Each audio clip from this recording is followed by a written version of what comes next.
the file on the web. So please know that any remarks or any on camera will be publicly available. My name is Kathy Boyce. I am Director for GridWorks of the Interior West, and I am joined today by my colleague Steve Black, who's here in the room with me. He's a consultant for GridWorks and a specialist on transmission permitting and siting. And online, Matt Jones. Matt, if you want to just wave hi, is a colleague, a senior program manager for the Interior West. He's, as you can see, online and available for help if you're struggling with some of the tech issues. We'll do our best. So today's work is the next step in the community engagement toolkit that we launched with the CETA board in their February meeting. We have been in a research and literature review phase, and today's study session is an effort to examine that research in depth, to hear from some experts that are here with us in the room, and to give the board a chance to begin to formulate their ideas of what is important to them for community engagement principles. So before we begin, if I may ask the CETA board members who are joining us in the room today to say hello. Good morning, Roger Freeman. Thank you. And those board members who are online, if you could each say hello, please. Hi, everybody. This is Kathleen. Oh, sorry.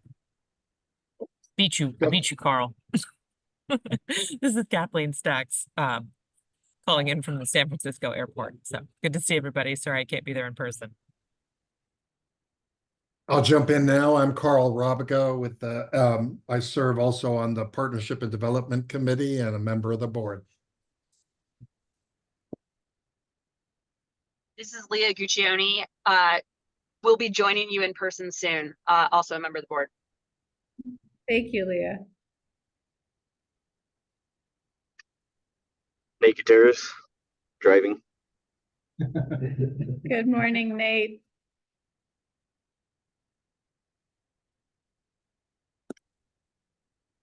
Does that look like we heard from everybody?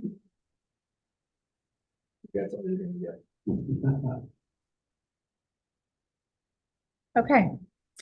Okay, and CETA staff, if you want to say hi. Good morning, everyone. I'm Maury Galbraith. I'm the executive director at CETA. I want to welcome everybody, and I want to thank the team at GridWorks and thank all of our speakers for showing up in person. This is going to be a wonderful event. Thank you. Great. So let's turn to our agenda for the day. There are a couple copies in the room for those of you who want them, and Matt just dropped it down into the chat for you. So we're going to spend about 2 hours together today talking through community engagement best practices. First 45 minutes here, we're going to hear from Elizabeth Laug and Niles Nichols, two consultants for the Americans for Clean Energy Grid who've done extensive work on siting practices for transmission development. We'll do a section of presentation and then some time for Q&A. And then we're going to turn it over to Keith Bergsold, coming to us from Fresno, California, who's done quite a bit of work on community organizing in a region of California that's looking at significant clean energy development in the next 10 to 20 years. Then we'll open for public comment at about 11 o'clock and welcome the public to bring your questions and your perspectives to share with the CETA board. And then the last half hour together, we'll spend some time with board members to really dive into principles and themes as you think about developing CETA board principles for community engagement. So with that, I'm going to hand it over to Steve Black here beside me to introduce our first speakers. Thank you, Kathy. And it's great to see so much participation. We appreciate your interest. We're really pleased today to have Elizabeth Laug and Niles Nichols. They'll give the first presentation. You know them as the authors, as Kathy mentioned, of the Americans for Clean Energy Grid report that is cited in the literature review and featured prominently. They've done a lot of work on community engagement and best practices for siting energy infrastructure projects. But I want to highlight some of their experience real briefly. They can supplement this before their presentation, but they have highly relevant experience, although most of that has been, I think, on the East Coast, not in the West. But they have done a lot of work. They're both environmental attorneys by training and practice. Elizabeth spent some time at CEQ, so she's also a NEPA expert before moving over to FERC. They're both FERC lawyers, former FERC lawyers, but have spent a lot of their career working on stakeholder engagement, community outreach. Recording in progress. In their capacity. They've worked for folks that you all know, Sudine Kelly, and Joe Kelleher and others who have spent time thinking about these same questions. They also bring a perspective that I think is helpful because they wear multiple hats. They are consultants for the Niskanen Center and recently put out a deep dive and study of about 37 different transmission lines that were permitted during the Obama and Biden administrations, looking at best practices and some of the barriers to siting and permitting transmission. So they are consultants currently for the Niskanen Center and ACEG, but Niles, for example, spent years in private practice. He's also a landowner in West Virginia and has represented landowners in connection with siting and permitting issues, oil and natural gas development. So they bring the perspective of private attorneys representing clients in this context, regulators, and of course, consultants. So with that, I'm going to turn it over to the two of you. and feel free to add to that, but we really appreciate you being here in person and taking the time to present today. Good morning, everyone, and thank you for inviting us to speak today. And thank you, Steve, for that introduction. I think you covered all the important points, other than perhaps my beef cattle operation in West Virginia, which I spent the last couple of days vaccinating about 100 cattle. So if I move stiffly or anything, you'll know why. So we really look forward to discussing community engagement and community benefits in the context of developing electric transmission projects. And we especially look forward to the Q&A session following our presentation. So if we may have the first slide, Matt. You want The to? first slide with the 6 topics, please. There we go. So we'll discuss the following 6 topics this morning: community engagement best practices, how to ensure that community engagement best practices are actually employed, what is a reasonable investment in community engagement, what is a reasonable investment in community benefits, how to ensure that there's an equitable distribution of community benefits, and then finally, how to assess the effectiveness of community benefits. So if we may move to the next slide. So let's start by discussing why community engagement is important. I think about it from this perspective. The developer ultimately controls most aspects of a proposed transmission line. It determines the need for the project. It designs the project. It usually establishes the proposed route.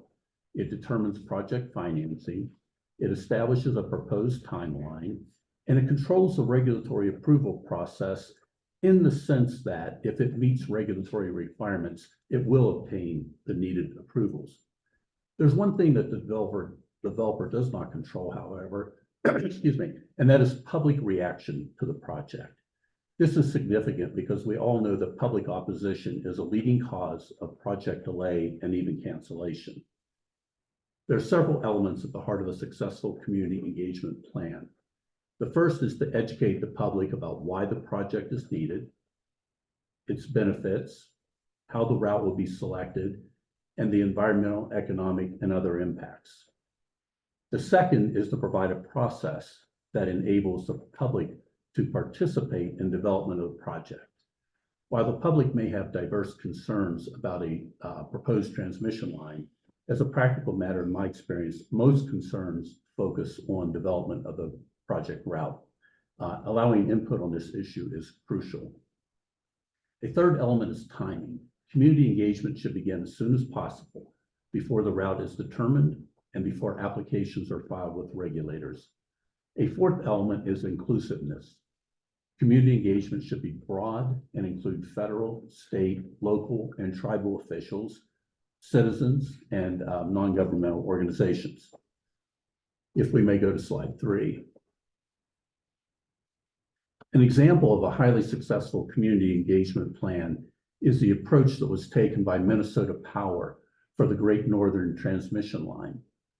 Great Northern is a 220-mile line through Minnesota. Here's a brief overview of their outreach program.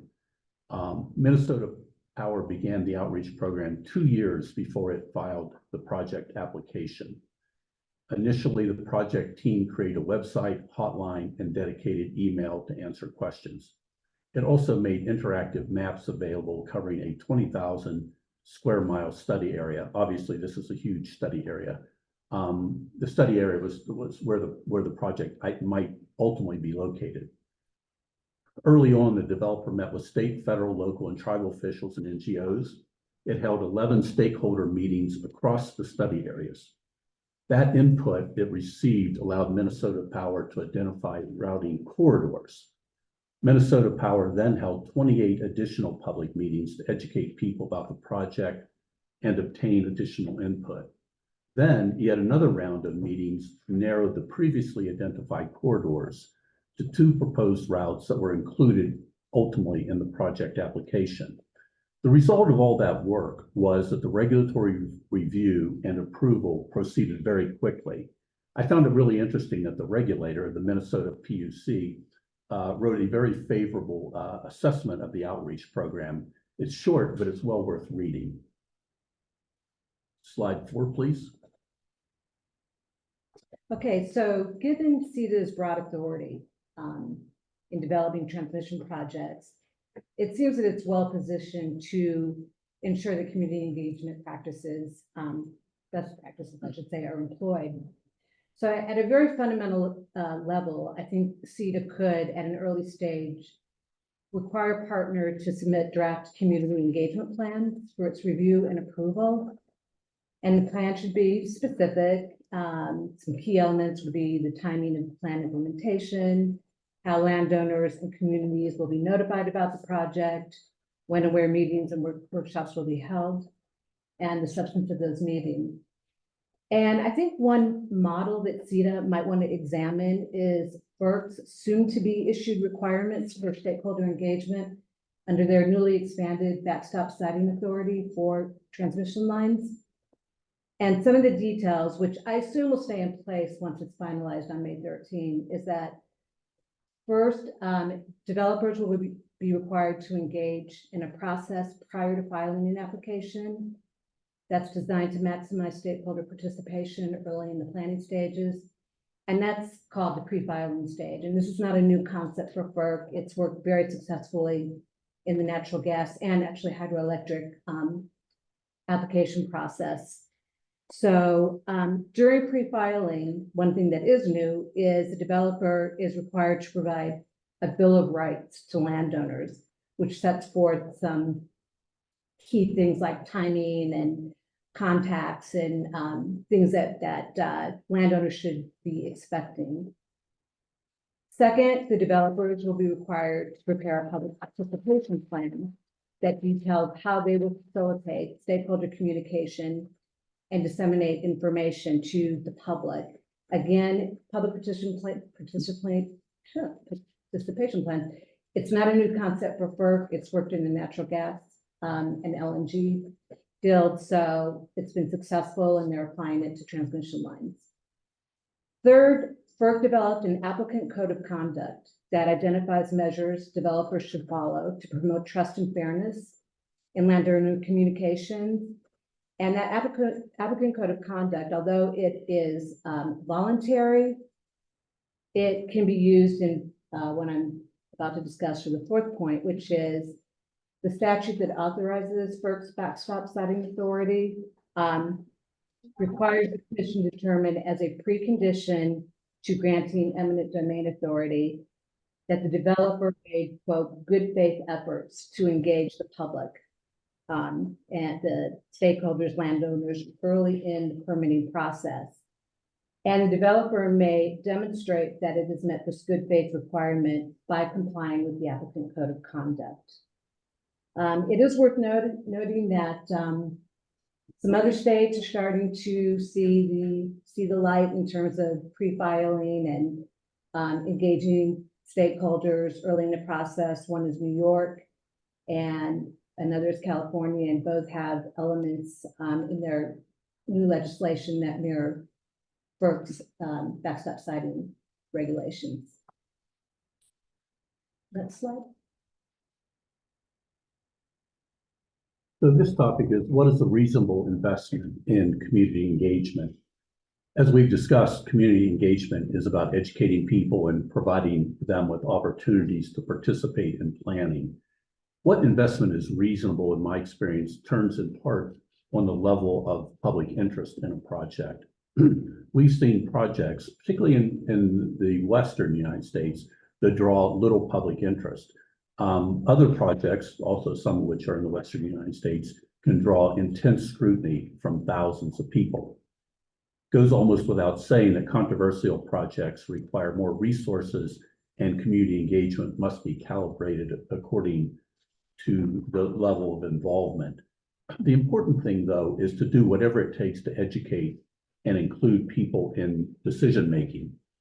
As the Great Northern example we talked about a moment ago illustrates, community engagement is traditionally undertaken by the developer using its employees and its resources.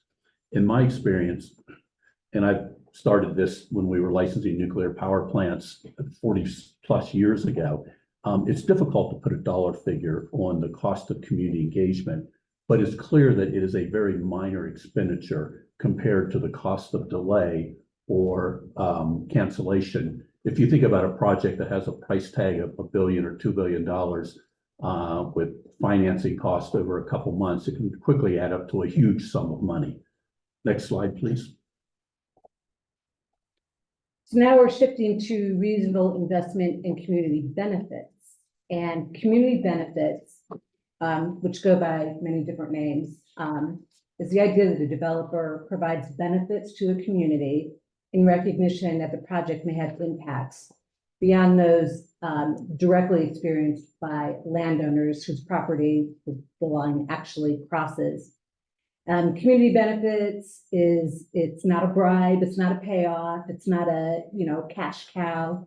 It is a way to compensate communities for the burdens placed upon them by having a transmission line near their community. So community benefit agreements, and sometimes they're called host agreements, community agreements, have drawn a lot of attention in recent years in the electric transmission context. So in terms of what resources are reasonable, we're not aware of any metric or widely approved uses in the United States, at least to date. But a number of European countries, which seem somewhat ahead of the United States in working with communities, have taken approaches for providing community benefit payments for transmission lines. And they all share characteristics, common characteristics, including they fund local projects with one-time or annual payments. A local or regional authority either controls or assists in the disbursement of the funds.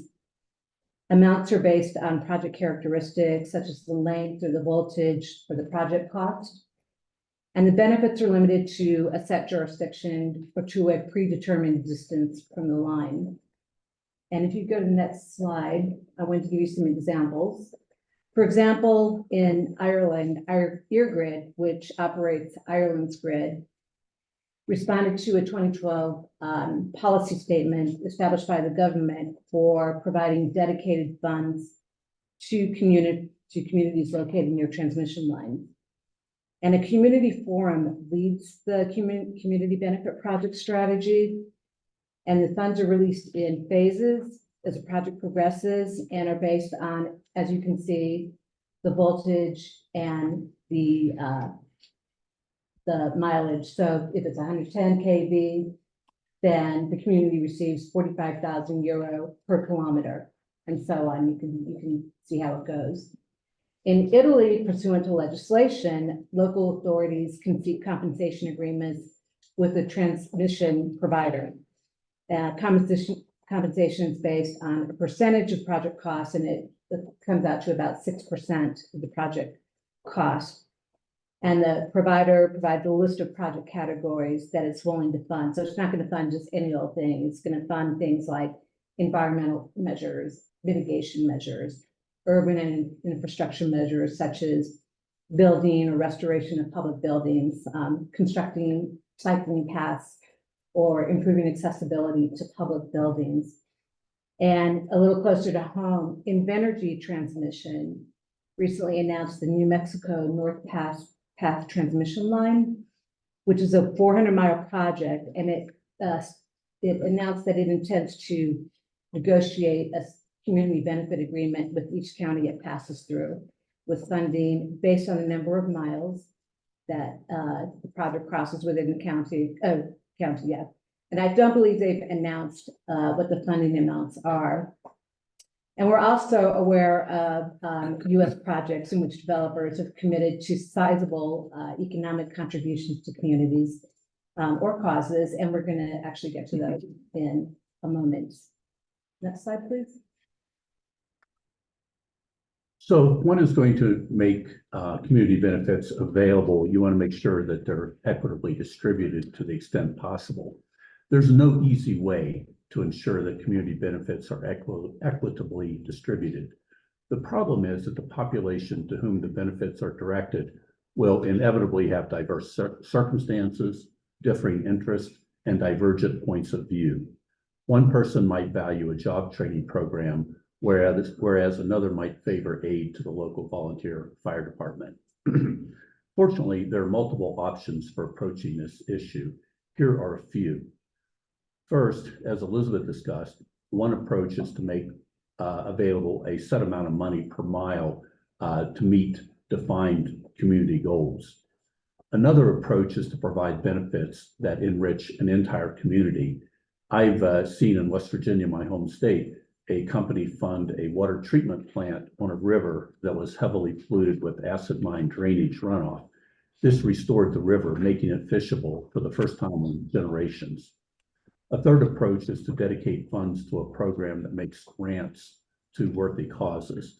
For example, it's often difficult to find money to maintain rural cemeteries.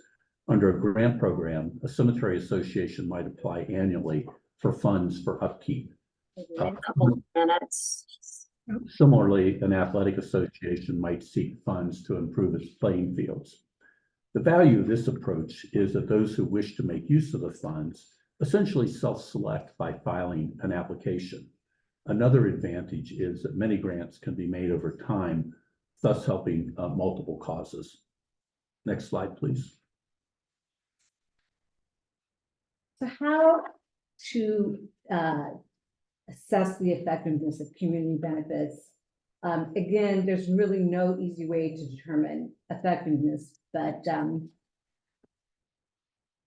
community benefits are a recognition that project impacts to the broader community should be addressed. So on one level, they're a demonstration of goodwill, and on another level, they compensate communities for hosting a project that they might not want or that they feel devalues something that's important to them.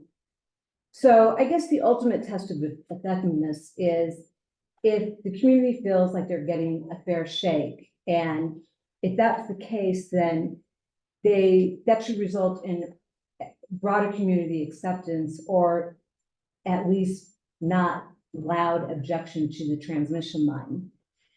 So we recently saw a survey that was conducted in the United Kingdom, and it asked what sort of community benefits would you like to see most?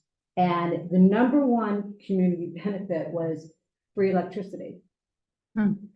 So, or at least a discount on electric bills. And arguably, this is a very direct benefit and a very practical benefit.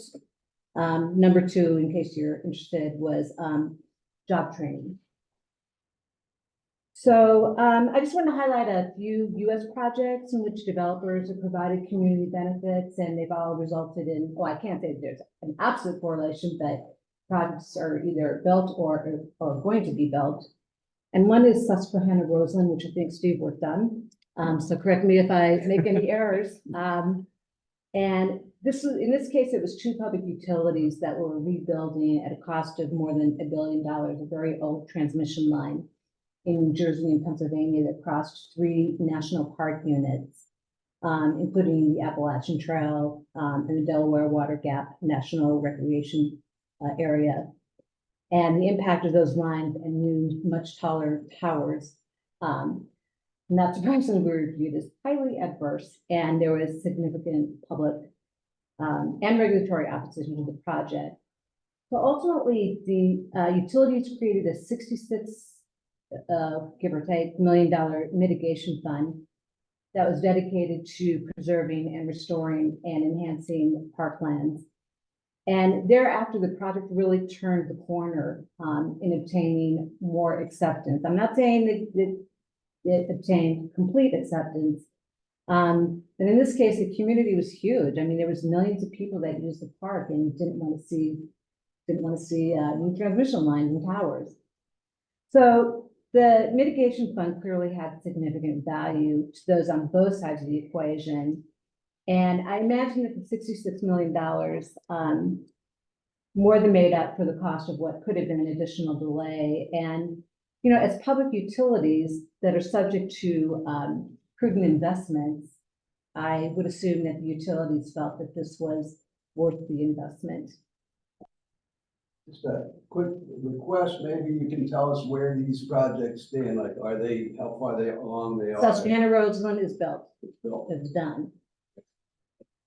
In the second example, which hasn't been completed yet, but I believe it's expected to be built, start building construction this year, is Champlain Hudson Power Express. And this is a 333 mile transmission line that'll bring hydro power from Canada to New York City. And given where it's going, New York City, you can imagine that the project was vigorously opposed. The developer, Champlain Hudson, worked really closely with the affected communities and provided extensive benefits to help overcome opposition and gain community support.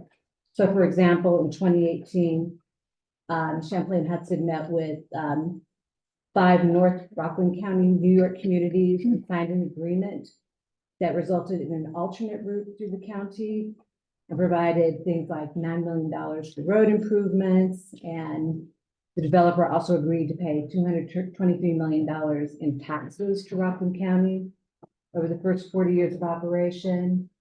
Champlain Hudson developed a green economy fund and also provided $170 million to fund the Hudson River and Lake Champlain Habitat and Restoration Trust.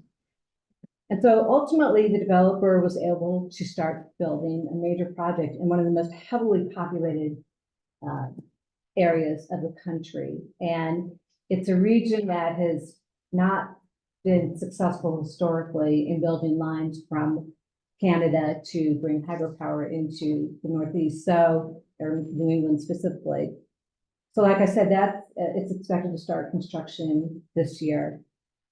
And last is Clean Path New York, which has not started construction, but they've created a $270 million community investment fund that focuses on job training, education, community health, and the environment. And I believe it's well on its way, and in no small part thanks to the community investment. So with that said, I look forward to hearing what Keith has to say, and we look forward to questions later on. And thank you for the opportunity. Thank you. Thank you both, Niles and Elizabeth. So at this point, I'll open the floor to questions and discussion from the CETA board. So for members of the public that are listening in, thank you for joining us. Please jot down your questions and your comments for Elizabeth and Niles, and we'll give you a chance at 11 o'clock. But at this point, I'd like to open the floor for CETA board members for questions that you have of Elizabeth and Niles. And maybe identify yourself for those who are online, if you could say who's speaking. Everyone seems to be looking at me as the only board member in the room. Oh, Liz here. Liz joined us. Came in. Welcome. You want Sorry. to ask Matt to open up the? Stop Um, screen sharing. So Yeah, Matt, if you want to stop screen sharing, please, so we can see. There we go. And board members, if as you're talking, you're welcome to turn your camera on and join us. Roger Freeman, my question would be, it just strikes me, having been down this road many times, that within a county, you'll have a number of different factions and interests. And if I'm a landowner who has to look at the darn thing for the rest of my days, I might feel like I deserve a lot more compensation and, recognition than the general county public who might get the benefit of the things you get. So as those issues come up, how do you sort of saying, eminent domain is our last resort, but we have that power. How do you work with individuals who are most NIMBY-ish about the project? Well, I'll start by addressing the distance element of your question. And on a very local level, Ireland, Eargrid, what they do is they create what they call a proximity payment. So it's not just the landowner whose land is affected by a right-of-way or easement that gets paid, but it's people within a certain distance of the center line of the project. And I think it only goes out maybe 200 or 300 meters, and the amount decreases the further you are from the transmission line. So that's one way. And then with regard to, I think this was part of your question, was if you have a big county and you have a transmission line going to a corner of it, I think Elizabeth can speak to this better maybe than I can, that the distance, the community benefits are only made available to communities or areas within a certain distance of the transmission line. So if you have a really big county, you got a community 40 miles away, they may not get anything, but if you got a community 3 miles away, it might be appropriate. So it's going to be two different negotiations. The landowner is going to negotiate for compensation for the direct impacts that he or she faces, but they will also benefit from the community benefits payment, because the benefits are supposed to benefit the community and not just individuals. So they're going to sort of get a double compensation. That probably doesn't sound like exactly how I wanted to mean, but it's sort of two different negotiations. I personally, when thinking about this, I mentioned 3 different approaches as examples, and I think a developer might be well served to use all 3. That you would have a grant program that might be available within a certain distance. You might try to do something that benefits the entire county, like restoring the river that, people who fish can come and fish. And then you have something that's dedicated to people within a certain distance of the line. It doesn't have to be a one-size-fits-all approach, but I think, the idea is, and I come back to my own experience, because on my farms, I had a large transmission line come nearby. And at first I was pretty unhappy about it because I felt like it diminished the value of my property. Now I don't even see it when I drive by. It's just there and I'm fine with it. But, my guess is it diminished the value of my property by $5,000 or $10,000 because of the scenic impact. But, it would have been nice to have, like, I fork out a certain amount of money to rural community associations for upkeep, because nobody has money to upkeep these things. And boy, it'd be nice if somebody else, contributed $1,000 a year to maintaining those cemeteries. Carl has his hand up, so does Catherine. Yeah, I'll jump in here real quick. One of the early slides had floated the idea that CETA would require a community engagement plan. And I wanted to check what y'all were thinking. I'm concerned that a lot of water would have passed under the bridge before CETA got involved. If that was our criteria, some of the most fruitful time for community engagement would have happened before that, and our requirement kind of comes after, we had another metaphor, after the barn door is closed. So I was wondering if you thought about, if CETA has a requirement, how do we make sure it's meaningful and gets the biggest window for changing the way a project is designed and communicated and related to the affected public? This is an assumption on my part, but in reading CETA's mandate, it seems to me that there are a number of ways it might become involved with a project, including issuing bonds. And I would have to think that, as a practical matter, in many instances, it would be involved pretty early in the process. A developer would come to it to partner up. And certainly I could see CETA making that a requirement, that if you want us to partner with you in some way, then you need to come to us early. And we can then make sure that you have measures in place that satisfy our needs or our standards. And to use the FERC example for pre-filing, it's designed to ensure that before they file an application, and when they're thinking about, before they've established a route, they have to come in and do the pre-filing process and, be engaged with stakeholders and FERC and, anybody that's interested in the project to help identify, the very issues that you're going to be concerned about. So it's really up to, I would think, up to CETA to decide, how far in advance or what is the model that you're going to use to ensure that, there's early participation. It sounds like it might be worth our Partnership and Development Committee and the board considering something like a pre-filing type process that ultimately could or might not lead to what we call our partnership agreement, so that we'd get early notice. I have another question, but I want to let Kathleen go ahead because my next question is on a completely different thing. Thanks, Carl. I had a couple of questions. I think, and apologies if I missed that, but I wanted to just sort of confirm, in these examples, is it just the developer who is putting up the money for this, or is the funding for many of these community investments coming from anyone else in these examples? That's one question, and I had a second one too. For the merchant transmission developers, they do put up the money. And for the public utilities, they too put up the money. And of course, ratepayers end up paying for it, but it's not the regulatory authority, or unless it's a public utility. Okay, I was just curious if there were any other sort of public-private partnership type investments in some of these community funds. I can't think of any offhand, but I don't see, there doesn't have to be a limitation on who puts up the money. From the community perspective, I think they're probably agnostic as to where the money comes from.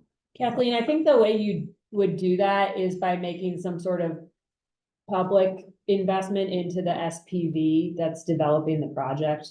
That's probably functionally how it's got to happen. And I'm sorry, SPV? Special purpose vehicle.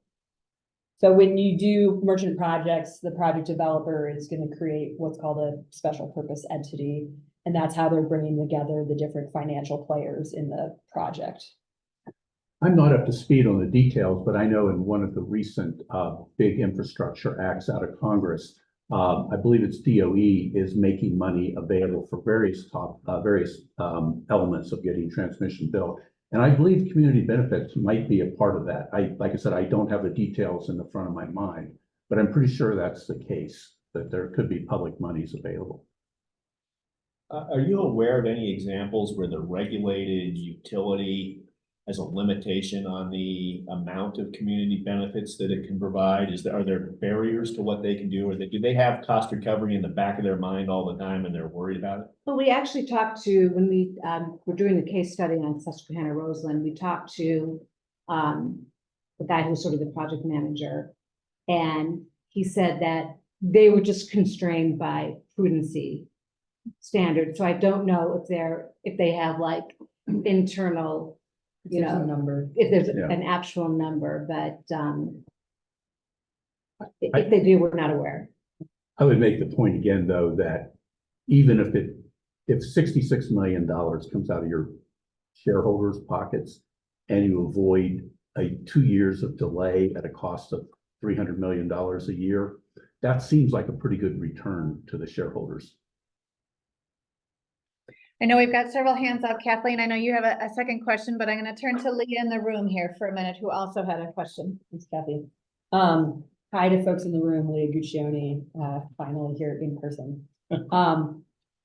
I have a couple of questions, but the first I want to ask is there in your research, all right, what are considered best practices for harmonizing the best practices that you all articulated around transmission with what the renewable project developers are doing, so that we don't have sort of like a paradigm of competing community benefits, community engagement and community benefits negotiations? I'm curious if there's anything that you all have seen in terms of how you harmonize those processes. So if I understand the question correctly, assuming you have a solar development in location A and you're building a transmission line from A to X, that how do they coordinate? I haven't seen anything on how people are coordinating, but again, I would think that, you know, particularly if presumably the developer of the solar facility and the transmission line are working hand in glove, because they get the timing right, they've got to do various things, and hopefully, and maybe this is sort of an area where CETA could provide strong encouragement, they are coordinating. They're coordinating their message, they're coordinating the time of it, the substance of it, and all that kind of thing. It's such a chicken and egg dance in a way. And then you have added in the whole interconnection queue issue. And it's a tough one. And I cannot say that this is something that we've looked deeply into, but it's a delicate dance. Okay. Can I go again and then we'll go to the first? Yep. I'm curious if in your studies I can imagine that there are lots of, I'll just call them awkward situations when you think about the actual geographic boundaries of counties, where you may have a transmission line that's right on the edge and it's technically in this county, but will have visual or other impacts into the neighboring county, and how if there's any recommendations on how you navigate those jurisdictional issues, if there is zero recourse for the county that is adjacent but not technically where it's cited. I'm curious if you've seen those negotiations.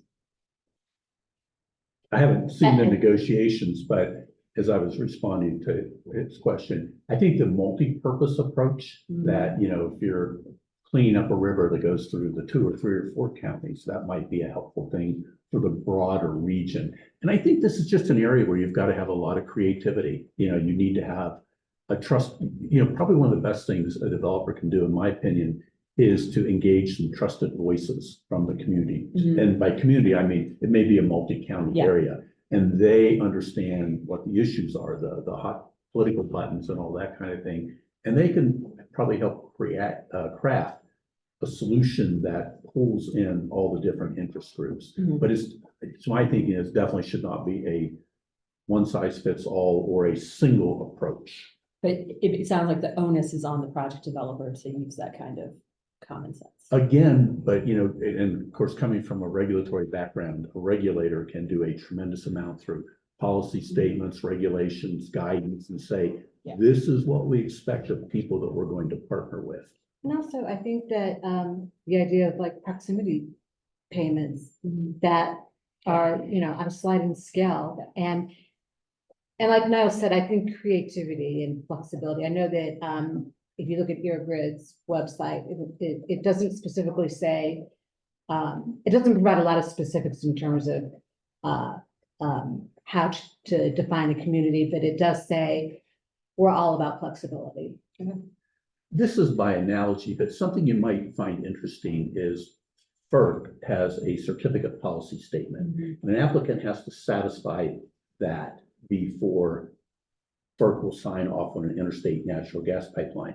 And the language in there is really soft in general, but over time it's evolved, and it says, here are the things a developer should do. And that general guidance has really worked very well over the years. In fact, it's worked so well that in the last 5 or 6 or 8 years, there have been multiple attempts to try to change it. Everyone has failed because the original document is so good. So. Okay, I'm just watching our time here. I know Kathleen and Carl both have their hands up. So Carl, why don't we go back to you, please? Yep. So this is an interesting conversation because we're talking about transmission, but then we're also throwing around these renewable energy facilities. And from my experience of doing sort of renewables development, a lot of opposition crops up when somebody misses a chance to host a facility and, you know, gather the royalty checks or just participate in the clean energy transition. So it seems to me that there are sort of different characterizations, without oversimplifying customers, not customers, but sort of landowners and affected, you know, communities. There are those that are going to get the facility and the compensation for the direct, if you will, participation. The line runs over their land.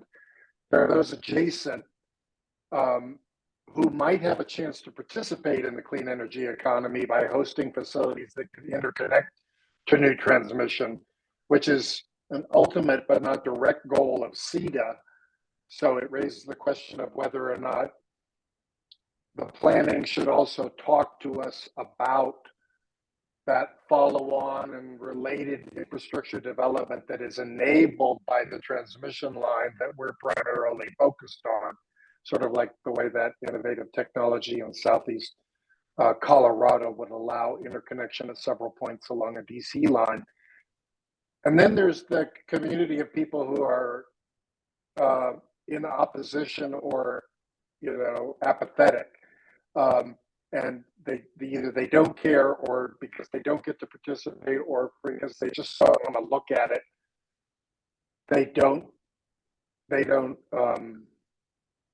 but they're never going to support. And it's not clear to me what you can do beside things like these, you know, you were describing this nearby impacted landowners are drawing a bigger zone around it. But I guess, I don't know if this is a question or just a comment, but it seems like adequate compensation for directly hosting, that's probably pretty easy. We'd probably want to expand our scope to potential development for the middle group to see if people get a chance to participate in some way in the clean energy transition. And then the toughest nut to crack is I don't want to look at it, and I need, you know, and I don't know what can be done about it. I'm just trying to sort of categorize the effort because they seem like very different audiences of impacted stakeholders. Where they stand depends on where they sit. I guess take it as a comment. I'm gonna answer your non-question, which is your third category, the nuts you just can't crack because they don't want transmission, no way, no how. You know, community engagement, you can have the best community engagement and the best, you know, community benefits in the world, but it's not the panacea. It's not the ultimate panacea. And you're not going to capture and win the hearts of every single stakeholder. And with Susquehanna-Roseland, for example, you know, the two utilities, I think really, you know, they created this mitigation fund, and the same group of NGOs that opposed the project litigated that.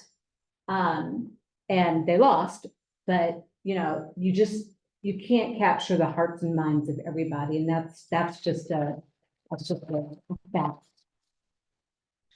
Chair Stacks, thank you for your patience. We'll go ahead and turn to you. Yep, I'm sorry. Let me just say one other thing. We were talking earlier on about utilities, and I have experience with this in New York. Because utilities can't technically be absolutely confident of return on their development costs until they get a certificate or some kind of regulatory approval. There is a very real calculus here that regulated utilities who are asked to spend even more are pushed a little bit away from participating in projects that require a lot of upfront work. I mean, we don't know what their thresholds are, but you know, if they have a budget, they can't exceed $100 million of development work because the board isn't willing to gamble that on a prudence decision later on, then we are pushing towards more independently financed, non-regulated entities doing development. I don't know if that means anything, but I also don't think absent pre-approval of development costs for rate recovery, which would kind of violate a lot of regular utility rate making principles, is the solution. So it's just gonna have an effect on the participants, I think. Anyway, I'll shut up now. Carl, may I comment on that? A lot of states, in fact, I think every state I'm familiar with, they do allowance for funds used during construction. So you can obviously include a lot of things in rate base as you go along. I don't know Colorado's particular circumstances. Yeah, but AQDC and QUIP, you know, allowance for funds used during construction or construction work in progress, are all based on a regulatory approval of a certificate, and then you just deal with the lag on recovery because you can't have that until the final prudence determination. But there is a regulatory approval that happens for those, creates the regulatory asset. Pure development work is at risk until there's a regulatory approval of some kind, even if it's not the final one, usually a certificate of some kind.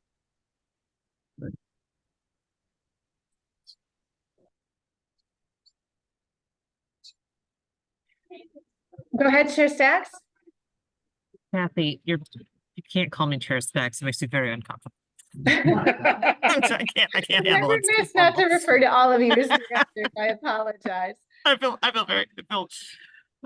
It's too formal. But thank you. I appreciate it. I actually think these are maybe more comments too. And I think this is, as we kind of talk about what process CETA is going to have, as we move forward. I think I want to make sure that we just keep in mind that we don't want to be, I think to the FERC example, that's a really helpful one around the pipelines in knowing that we don't need to be too prescriptive. Each of these communities is going to have different needs. And I think, I think it is worth us thinking through what we want to see from the developers as far as how they're engaging with the communities to understand what the community's needs are. But I want to make sure that we're not too overly prescriptive to that end. And then I had a second thing and I forgot what it was, but I'll write it down this time and bring it up when I remember it. So thanks. Thank you. Dr. Lester. Excuse me. Sorry if this might have been covered. I joined the conversation a little bit late. Curious if there was much in your interactions with not only like the local communities, but the local county boards and siting authorities. Was there expressed need for technical assistance when it comes to, you know, the best ways of siting transmission, particularly around wildlife benefits or mitigation impacts? Was that a big topic that came up or not? Can I take it? Sure. So it wasn't a big topic that came up, no. But we are familiar with this issue, and often in our experience, it's the developer who takes the lead on all that. And because many developers don't have the whole range of staff full-time because they just don't need them, they hire consultants. So, you know, there are firms that do the archaeological and cultural resources work. There are firms that do the endangered species work and all that kind of thing. And so typically a developer will bring in teams of consultants to help with all those issues. And many larger electric transmission lines inevitably have some federal nexus that requires compliance with the National Environmental Policy Act. And there it always results or almost always results in a voluminous environmental impact statement. that covers all those issues and many, many more. I hope that answered your question. Thank you. Director Gutierrez? Yes, good morning. Thank you. Just a couple comments. Kind of want to piggyback on what Carl had mentioned. We already have a ton of problems in the state of Colorado getting permitting and siting to take place. And I mean, as long as the transmission line takes multiple years from the start of the process before we actually get boots on the ground to actually start building these, is going to affect our timeline moving forward. But I'm just concerned that, I guess in your studies too, did you find any communities where we started getting them to bid against each other to try to get the compensation for these, and then it caused the developers to have to alter their plans? Because that's a problem we have right now. We have a utility building started at a 600-mile transmission line out on the Eastern Plains. Now we've got some pushbacks from some communities. And in turn, now we're cutting 50, 60 miles spurs and pieces off of this project just because we're getting pushback and they don't like the compensation. And in turn, our developers are saying, that's fine, we'll just cut that piece out and stop that very necessary piece of the project to help interconnect and strengthen our grid. So yeah, just more a comment, but just got some concerns about opening the door on letting these communities start driving the price up on our developers. We did see that working kind of a little bit of a different way with a project called Greenbelt that crosses, I believe, 4 states in the upper Midwest. And what happened is Greenbelt went in and signed up certain willing landowners, but the project took a long time and the price went up over time. So Greenbelt created its own most favored nations clause, and they went back and paid the landowners that had previously paid and signed agreements with an increased amount to make sure that the playing field was level for all landowners. And it bought them an incredible amount of goodwill. That's not exactly to your point of communities competing against each other, but it was I thought, a creative approach that really helped that project. All right, Chair Stacks, why don't we take a last, oh, I'm sorry, Maury? So just a thought, I mean, is a most favored nation clause something that an organization like CETA should consider making a precondition so that all counties, so I'm seeing heads shaking no. That's why I'm asking, sir. I honestly don't have a good answer for you. It's worth thinking through. But I will say that if you treat people evenly and fairly, it makes a lot of happiness. I put together a large landowner group for natural gas leasing in West Virginia, the Marcellus Shale. And the emotion that drove people more than any other emotion was a fear that a neighbor was going to get a better deal than they got. So that is a powerful human motivating force. You don't want your neighbor to do better than you. I was shaking my head because, and I think that it was a very situational kind of thing with the developer because so much time had passed. But I guess my concern about most favored nation clauses is then you're starting the arms race. And I think, developers and regulators are all about certainty. And to have a most favored nation clause, I think it would have to be very particular circumstances. So that is my personal opinion. It seemed to work in the case of, was it Greenbelt? Yes. But I think it was the factual situation in Greenbelt. And I will say that in assisting landowners with the large transmission line that came by my farm, everybody wanted to know what the other person got. And of course, you often don't put the amount in the document that's put on file in the courthouse, right? That's in a separate confidential document. But it's not the first question. It was a second question I got. Well, what did Jim get? Because they do not want to go under what Jim got. And as it turned out with his gas group, everybody got the exact same amount per acre. Exactly the same. Was the developer public about that? Oh yeah, I formed this group and we spent several years getting ultimately a portfolio company of a private equity firm took on our lease. But, you know, part of our selling thing is we can give you a large contiguous acreage, highly contiguous. We can give you a lease that is identical for every landowner. Here, everybody will get the same royalty, the same upfront payment, same lease term. And I tell you, I think ultimately that group had about 800 people in it. Took several years. I think I only lost 5 people during that whole time. And I think a big part of that was because they knew that I knew more about this than they did as a general matter. And 2, they were very happy with the fact that the person with 8/10 of 1 acre was going to get the same as the company that had 11,000 acres. Prorated.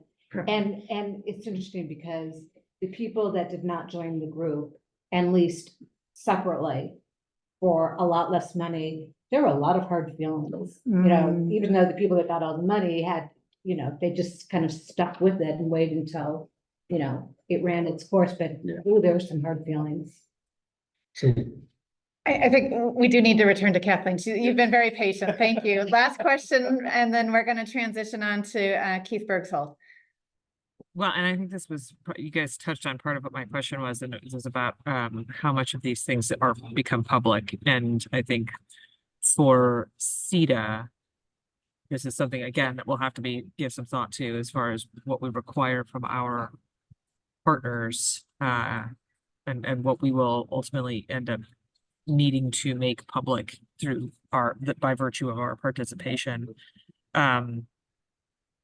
Because I had the same concerns as, you know, who's playing off of somebody else and, you know, sort of the details of those things. So I just wanted to flag that piece. This conversation got to my question though, so thanks.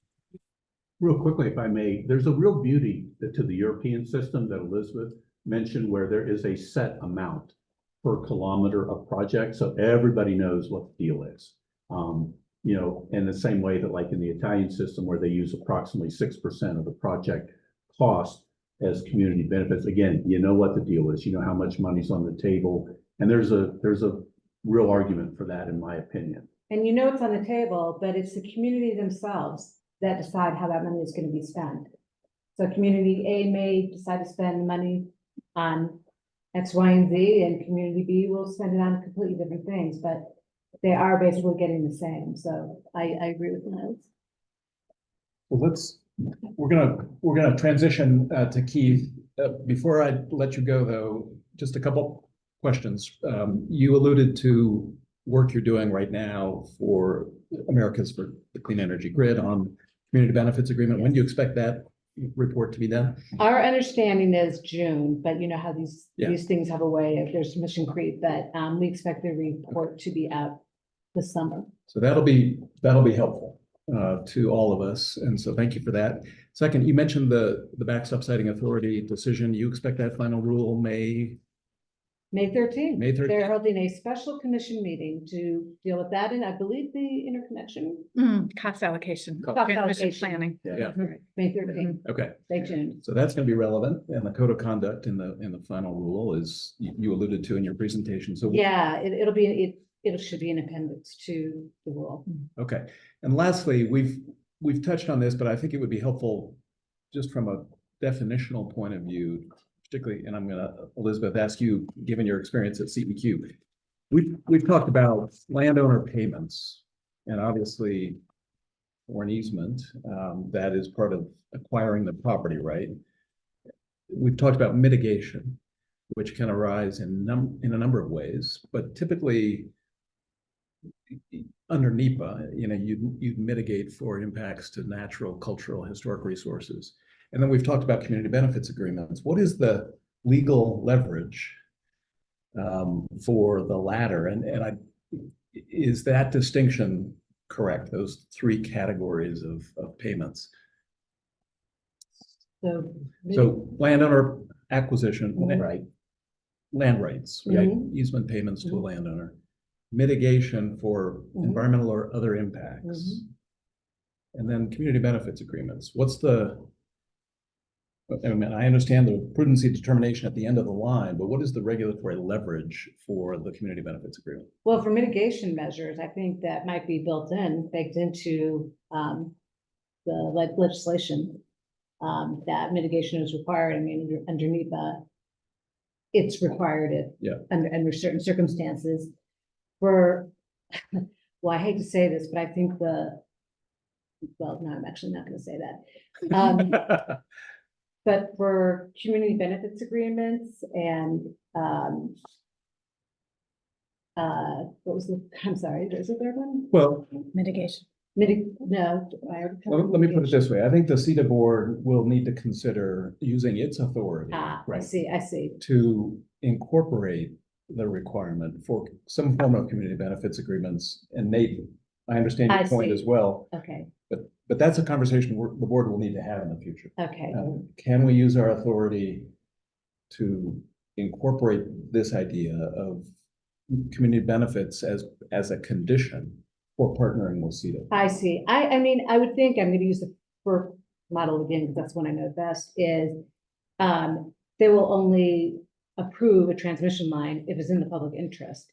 And I think that they, based on their regulations, consider robust community engagement part of that public interest determination. Yeah, that's the answer I was looking for.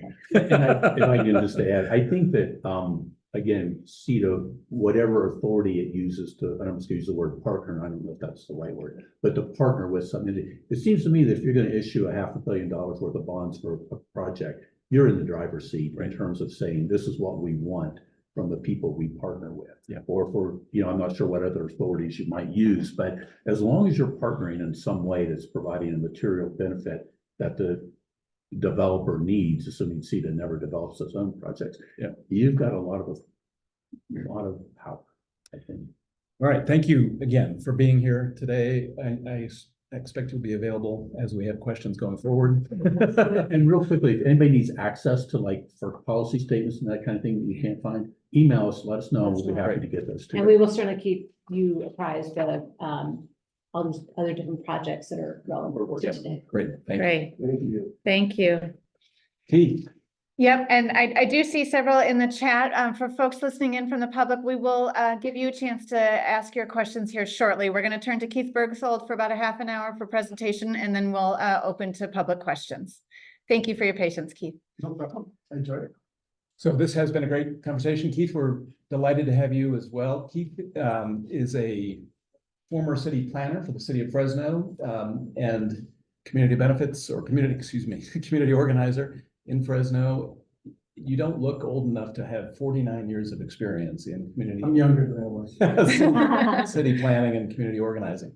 Fresno, of course, is in the San Joaquin Valley in California, huge solar energy resource in the valley, but also very valuable agricultural land. So has been in many ways, it's like the San Luis Valley. It's similar economic development, workforce development issues that are going to be relevant to us as we think about developing solar resources in the valley.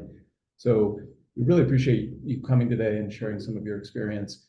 I will let you introduce Regenerate California Innovation, which is an organization I'm not familiar with. So you may want to speak to that and just tell us a little bit about what you've been doing most recently. First of all, I really appreciate being here. And it's great to bring another perspective, to this type of dialogue. And, when I'm listening, I'm thinking it's kind of like the epistemological question. How do you know? And it really is kind of primary. First of all, I'm going to tell you, I love coming to Denver. I was the planning director for Farmington, New Mexico for 5 years. And when I used to come here, there was Stapleton Airport, and we came in Convair 580s. And we were still in the tops of the peaks to get here. So it's kind of very, very interesting. So I wanted to share that with you. I'm not totally foreign to the mountain kind of culture. We were an oil and gas town, and so we served a number of reservations and tribal entities, in terms of shopping and services and things like that. I really appreciate the discussion, and there's a lot there for the CETA board to consider, and I think a lot of it's very, very valuable. And going through the different documents that both Niles and Elizabeth produced, I think they're wonderful. I want to offer a little bit of kind of an elegant definition of community engagement. And it's community engagement seeks to engage community to achieve sustainable outcomes, equitable decision-making processes, and deepen relationships and trust between government organizations and communities. There's a lot, you can add 1,000 sentences to that, and you can recontextualize, but I think the real issue here is context. I am very grateful to the Clean Air Task Force. They just published a report that a lot of us in the Valley worked on, the options and opportunities for San Joaquin Valley's clean energy future. And I'll talk more about kind of the context for that. And I wanted to just say, we're working with some fantastic people in the Clean Air Task Force, the Nature Conservancy. We've got a consultant in San Francisco, is all over California, worked on Tejon Ranch, Terry Watt. We work with the Center for Law, Energy, and the Environment. We work with the Fort County Labor Council. We work with the Central Valley Community Foundation, the Central Valley IAF. We invited Jorge here today, who's Colorado IAF. Just a lot of great people. We work with, and I couldn't say it, I want to say we work very closely with the Possibility Lab in Berkeley, and we work with the Sierra Health Foundation. And I think health is an issue here too that I want to bring up in some of this work. Maybe you can flip the slide for me. I already did this slide, I apologize. I want to say that I hope people read some of these documents, and I think the community benefits work from CETA is wonderful, and so is our San Joaquin Valley report. Anyway, if you'll flip the slide again, I'm bringing context, obviously from California, and I don't apologize for California. I love California. I was born in Fresno 73 years ago. I might be the oldest person in the room and on the Zoom. But this is Calamairo screens. I think this is number 3. Green is good. Red and orange is not. And you can see that little bow tie shape. That's my county that I love, right? And we're working in the western part of that valley, which is the county, which is pretty deep orange and red, which means we have extremely high pollution burdens and extremely high poverty and extremely high chronic disease in a number of measures, right? And this kind of tells you about California. That also is, in terms of siting, we're seeing plans, and maybe flip the next page real quick. We have a California, independent systems operator, and they do a lot of work trying to figure out, where they have to put transmission lines, where the load is going to be and where it's going to be created and produced and those kinds of things. That sort of, for lack of a better descriptor, the hot dog that you see there, it says 30 gigawatts of solar. That's actually, that's our valley. And it looks like it's probably gonna be more like 50 gigawatts. The whole portfolio, you can see there's offshore wind, there's wind coming in from Wyoming and New Mexico. There's all kinds of things going on here. The portfolio for the state is probably between 65 and 70 gigawatts of additional solar, utility scale solar to create the portfolio we need for 2045 and our clean energy goals, right? That kind of gives you an idea of the magnitude. In fact, just to stop for a minute, just our county is probably going to produce 30 gigawatts of production. That's probably the biggest cluster in the world. And the reason it's probably going to do that is because we're retiring irrigated farmland at a rapid pace because we're running out of surface water, and also we're regulated under groundwater now. So for sustainability long term, they can't pump that water in. So Westland's Water District, which is probably the largest irrigation district in the world, I know it's in the States, is now planning to retire 200,000 acres just in Western Philly. So that's why people are looking at our county, because there's a lot of land there and the sun shines a lot, right? So a lot of, and these systems are, they're the solar, they're the battery energy storage, there's a lot of green hydrogen related to this stuff. There's probably some biomass electricity, there's a lot of things going on here. So if you would flip it again, that's the context. So we're working, and I've been involved in community development for a long time. In Regenerate California Innovation, I actually founded it 30 years ago as a retreat minister with my wife and our church. And then I changed it because we kind of got, my kids got, and they didn't want to be at the retreat center anymore. So we sold the retreat center and we converted the nonprofit into a community organizing nonprofit. And we actually established a PICO affiliate for Fresno. Not IAF, we talked to Ernesto Cortez, but we didn't quite cut the deal, so we went to PICO. This map, I think, is really important. In our county, we have 59 unincorporated disadvantaged communities. On the west side, we have 29 of those 59. And then we also have 6 incorporated cities. And this is one of the poorest areas in the United States that's going to be focused on this kind of energy development. So I think we can stop there. And we're starting to do outreach to 35 different communities to engage them in a conversation about this. And this is very contextual, right? So we flip it again. I think that the National Renewable Energy Laboratory has done some remarkable research and lit reviews. And I encourage you to look at this piece. When you get done with it, there's a lot of conclusions. I'll share a couple, but I think what they found, and I really want to bring this to the fore, they found this is contextual, right? And we just kind of admitted that. There is no mechanical solution to this. There's no one size fits all. Every community is different. You've got transmission lines maybe you're proposing, you've got a number of communities along there, and then you got a bunch of cattle ranching, and you've got a bunch of maybe BLM land. There's all kinds of different situations here. We're kind of looking at the context of the communities along there. And one of the things they found in the literature reviews, looking at dozens and dozens of clean energy engaged kinds of processes, is that creating a culture of engagement makes the difference. And that's really where you're engaging people where they're at, right? And you're doing it early. And this early thing is really important. You're focusing on some kind of power sharing. And I will just say, through all of our work, it's not the technology and it's not even the projects. Ultimately, it's the quality of agency. In other words, a lot of times we see agency differently, ours and others. And I think the respect and the digging into these communities and recognizing that they have just as much need for equality of agency and having voice and being engaged and being part of the decision-making process. I'll explain that more. And then this whole idea of reflection and formative evaluation, that kind of speaks to some of the research we're working on with a possibility lab, just really trying to understand how this stuff works and how they feel about it and how they, experience this, and then how they can be productive elements in the decision-making process. So if you flip the slide again, please. I was gonna say at the bottom, and I don't know if you can all see this. Maybe go back again just for a second, I'm sorry. So a lot of times people look at spectrums of engagement, and we've really adopted this in our work. We work very closely with the Community Foundation and a lot of different entities on how do we honestly engage people with the IAF, everybody.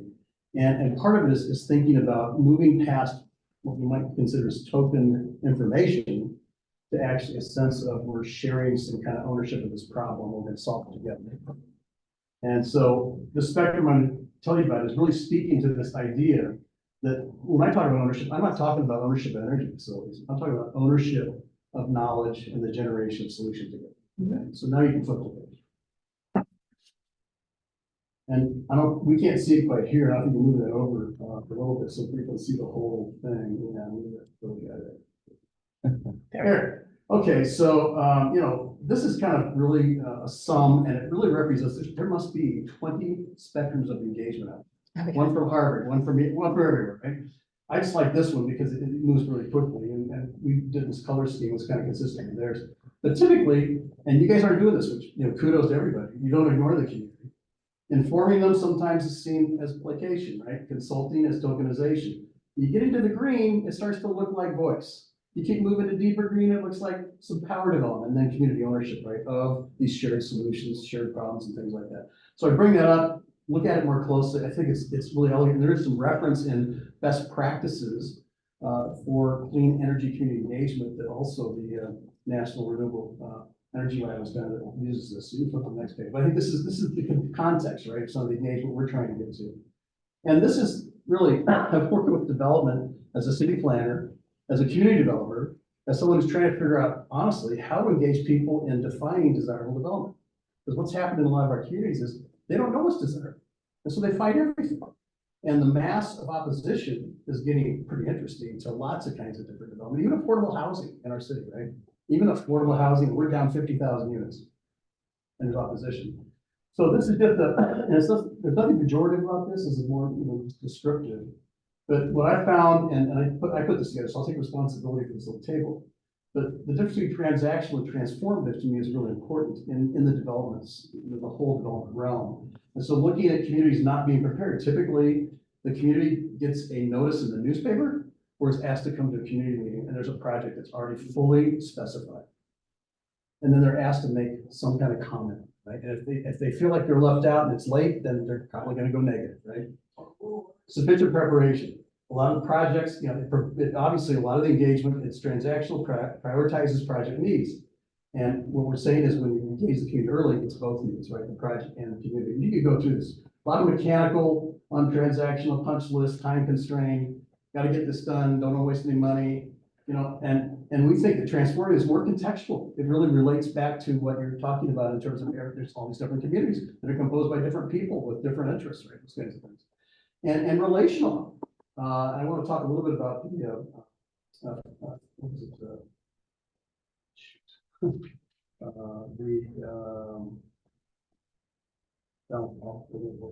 There's an example I'm giving, but you can see kind of the contrast here. And all we're trying to do is create a tension between the transaction and the transformative.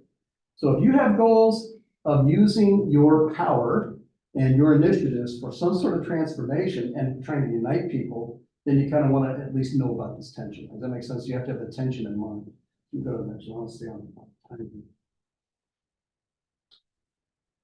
I'm not saying this is the best, and it's incomplete to me, but I want to bring this up. In the hydrogen space, they're beginning to identify what are some of the steps for community engagement. They're trying to figure out how do we do this. There would be a lot more pre-work here before there's an application to me. So there would be a column here before application.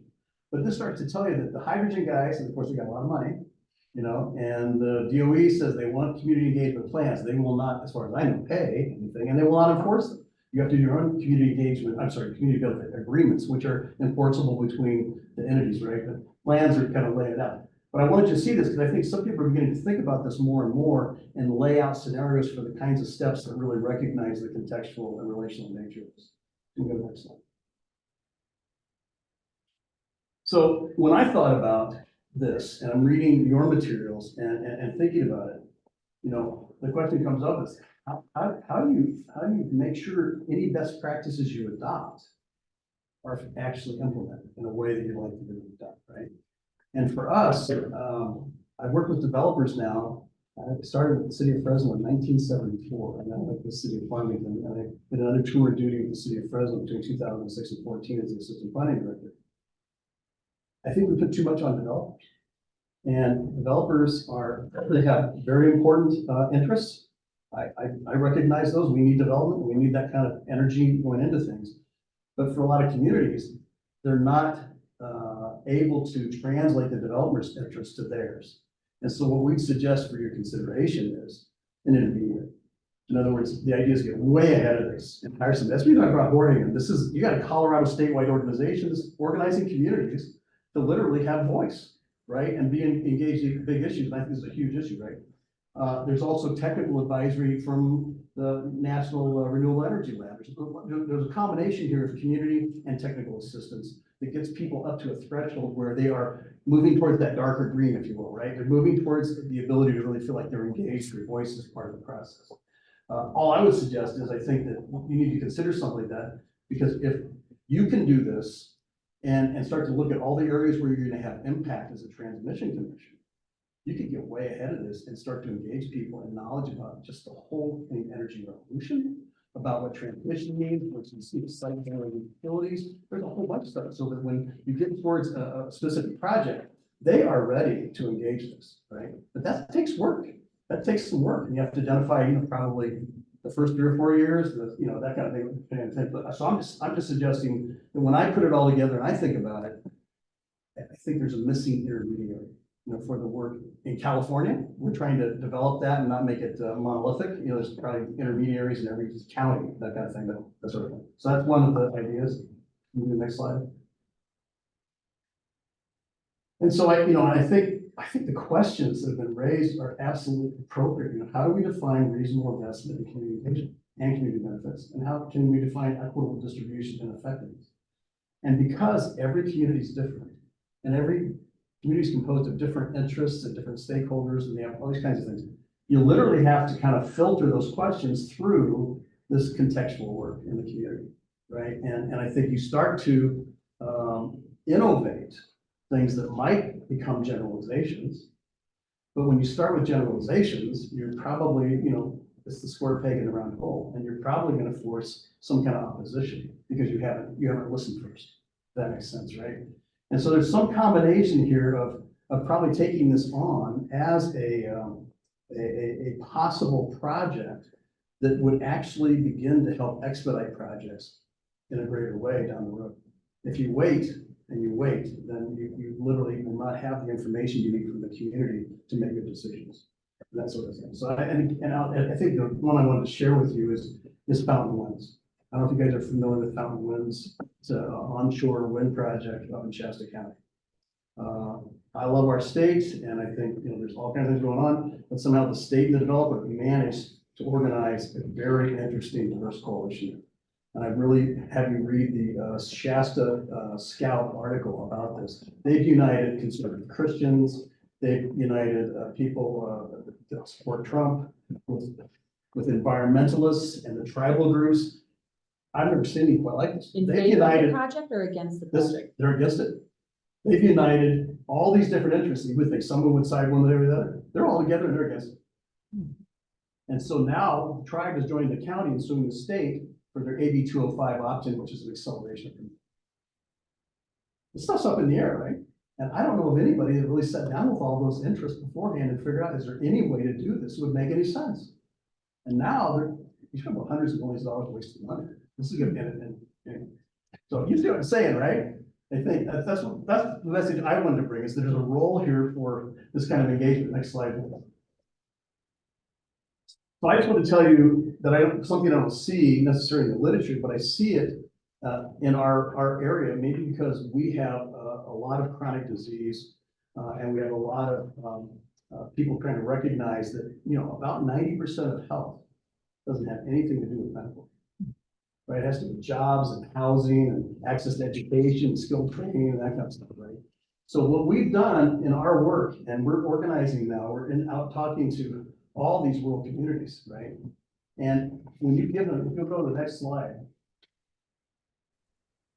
this is this national LTR thing, and I love it because it has at the center of it helping people have the capacity to truly engage these processes, so civic muscle.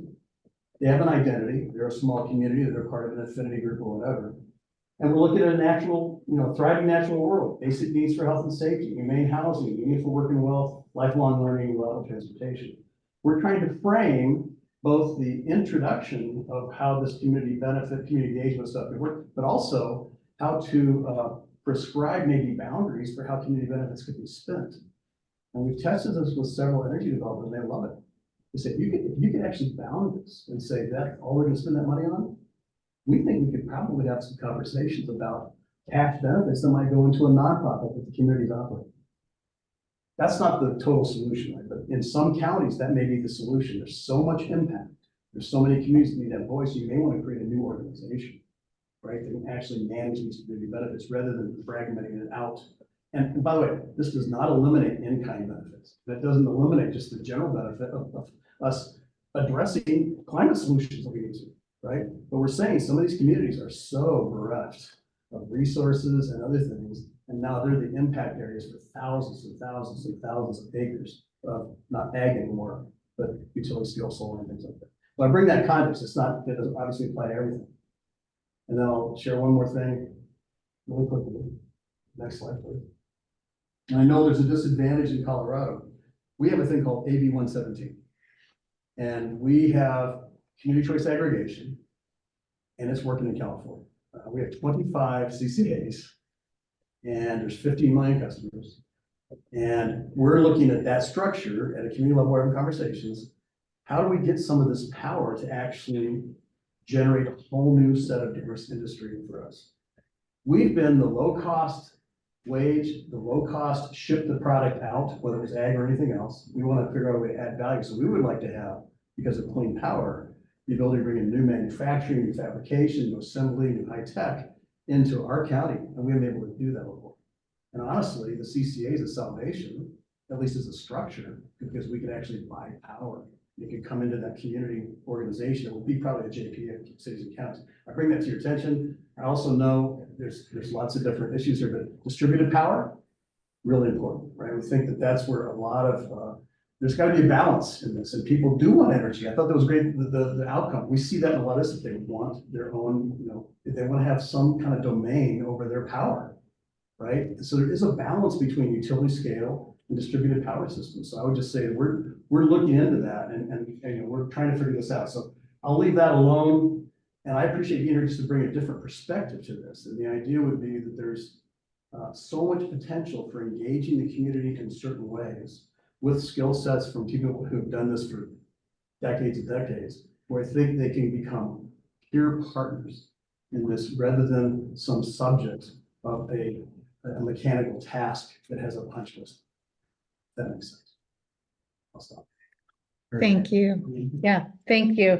We'll go ahead and open it up to questions and comments from board members. And then folks listening in, thank you for your patience. We're coming to you next.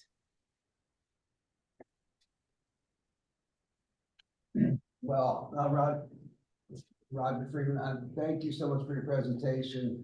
This may be something to think about over time and a comment as much as a question. We have an incredible wealth of talent on our board of people who have done this. Steve and I will remember going to mining towns in the 80s for Superfund outreach and trying to convince them how we're going to dig their yards up for their benefit. That's a memory. That is a memory. My question is, as we try to harness our resources and use the power in the way of the board and our board representative, Maury is one person, we're 7 or 8. And so, I think it's incumbent upon us to organize and figure out how to best supplement the outreach of Maury and consultants we use to have an effective voice for the things you've raised. So maybe it's a subcommittee, I mentioned that to Maury, or other ways in which we do that, but the benefit of your experience and who are these intermediaries, who's speaking for the board in these situations would be beneficial, if not right now.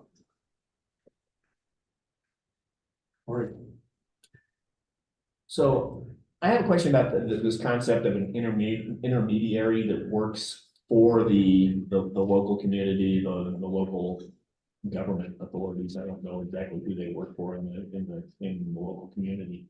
And is there so they probably need to be on the ground early, right? Yes. That person needs to be on the ground early. And so if you're waiting, if you're CETA and you're waiting for a developer to show up, you're running the risk that you're going to be too late, right?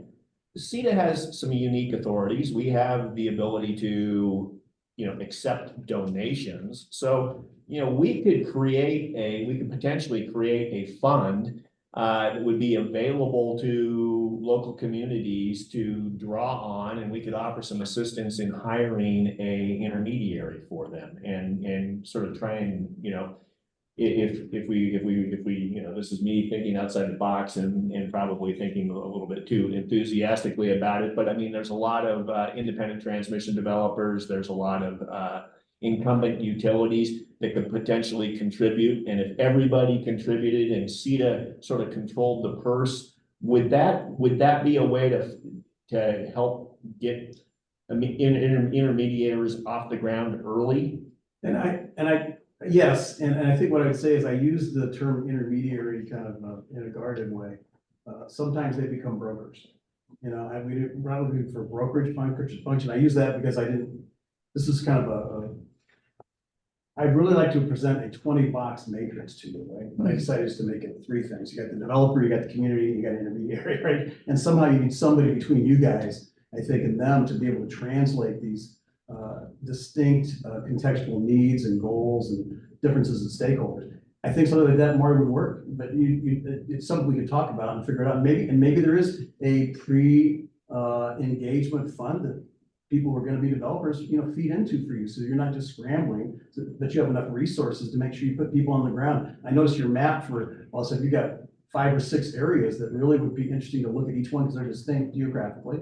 And certainly the communities within there have differences as well. And get people out there, doing what we call relational meetings, kind of figure out who's there, what they're thinking about this kind of stuff, and start to create a map for you relationally of what they're thinking, what their goals, and they keep bringing back. There's no turnkey on this. You literally have to have somebody here engage, somebody who's out there talking to make sure you're listening and you're reflecting on that and evaluating to make corrections, right? if that makes sense.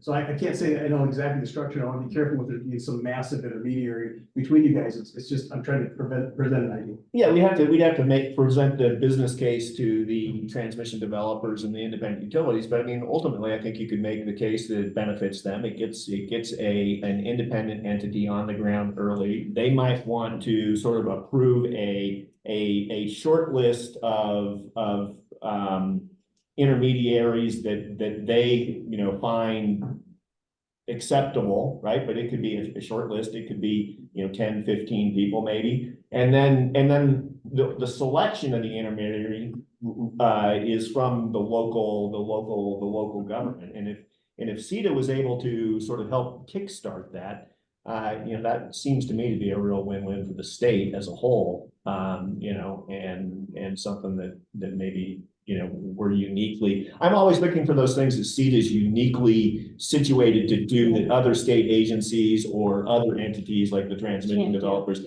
can't do, or just are, there's a barrier to them doing. And that seems like it might be one. I think so. I'll just make one quick comment. I apologize for interrupting, but I'll just say I really appreciate what Carl said about how do we help them get into the energy transition? Yeah. Not a project, but the energy transition, and what that means to all these communities and things like that. And then you're surfacing a whole lot of information, new relationships that begin to, really inform, how Colorado can do it better. Kathleen? Yeah, we might, to this end, look at the oil and gas community. There are oil and gas liaisons in a lot of the counties, well, at least the oil and gas producing counties in Colorado, whose job it is to help work between the communities and oil and gas companies. So that might be a model to look at. They're employees of the county governments, just to see how they get together, how they learn, how they train and work consistently across the state. Thank you. Yeah, Leah. First, thank you so much for coming and presenting. Really appreciate your time and all your thoughts, and that we have the benefit of your experience and perspective. There is a, I think growing interest in what I call the YIMBY movement. Okay, so like, how do we sort of positively try to think about what a community wants to, how they want to engage in energy transition, where they want to site things, what are kinds of businesses and infrastructure investments that they want to attract. And I'm curious what your experience with that proactive approach is. And for our consideration and discussion is like, what could CETA's role in proactive community engagement and siting? So like, the renewable energy development zones, clean energy zones, other, economic development corridors.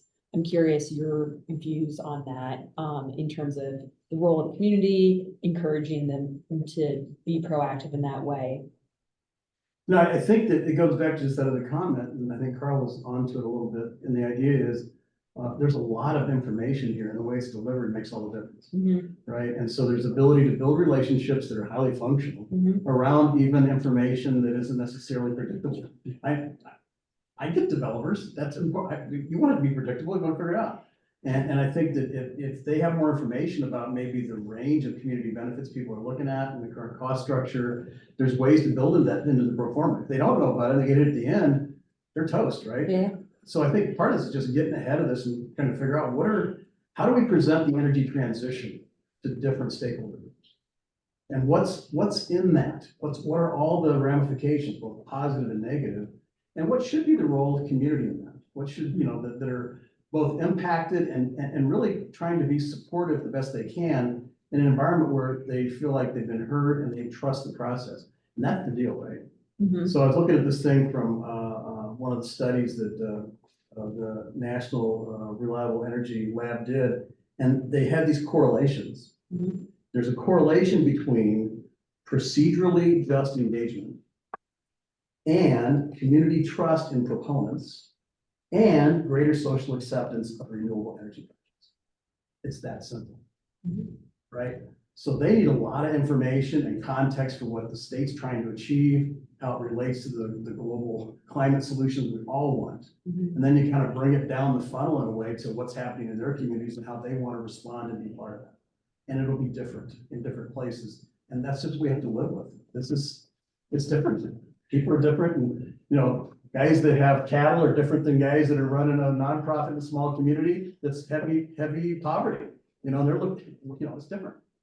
And I mentioned to Kathy early on, sometimes you don't get the same people in the room. No. You really need to kind of, you know, categorize it and then go deep in different kinds of things. A guy that's just having a transmission line across the back 40 is gonna have a whole different set of issues than someone in a community that's got a line that doesn't do anything to help the economic development of that community.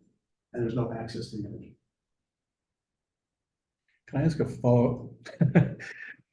Steve Black, I like the matrix, and my question is how you, like, I'm sure it varies from community to community.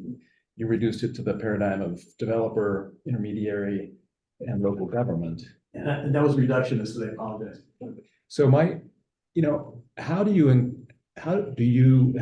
community organizers and developers find the most trusted voice in a community who can step into the role of educating community members about the energy transition or about the value of that transmission line? There's a process and where he can describe it elegantly, because he's a pro. I don't have to be dangerous. You go out and meet people and you do one-to-one conversations to find out who they are, their self-interest, their goals, their needs. And professional organizers can do this very quickly. They usually try to manage it in 20 to 30-minute meetings max. You know, and then they go back and they process that and reflect on that to see who has, from the 10 or 20 or 100 people they met, who has the appetite to get involved in something more intense. So you literally have to do the relationship kind of work to figure out who those people are. And it isn't, you don't really have a broadcast, we have a meeting of 100 people and find out who's interested. You literally almost have to do the work of going meeting individuals and see who's interested. And that's where the voice starts to emerge, and the talent, in a way, surfaces people you'd never suspect. You have to, so it's a laborious process, but it is so productive. And I think Jorge can speak to that. That's how you find people that want to be leaders in their community that aren't formal leaders right now. Jorge, do you want to introduce yourself quickly, just for the folks on the screen? Jorge Montiel, I'm the lead organizer of Coloradans for the Common Good. It's a broad-based organization made up of about 30 member institutions. So our members are institutions like congregations of different kinds, nonprofits, labor unions. And we're part of the national network, referred to the IAF, the Industrial Areas Foundation. It's been around for 80 years in this country. About 60 organizations around the country. We're relatively new to Colorado, about 6 years or so. Here and on the Roaring Fork Valley, we have a sister organization there, Mountain Voices Project. And so what we do is build a vehicle through which people can have voice in a community. And what I would add to what Keith just said is that you build that trust first by going to parts of the community where there is some trust. We organize with congregations, with nonprofits, with unions, because those are pockets of organized people where the message there is trusted more than it comes from any other institution. So that's the context matters, and we got to find those pockets where there's some trust.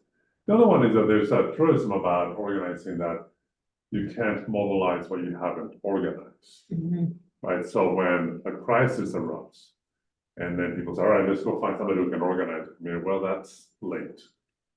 It doesn't mean that you don't do it, but it's already late. And so the process of figuring out which is going to be an effective mediating organization or intermediary, I think you have to consider who's done the work already and what's already built up, as opposed to just pointing somebody, you do this, because you got to look at where the relational work has been done on it.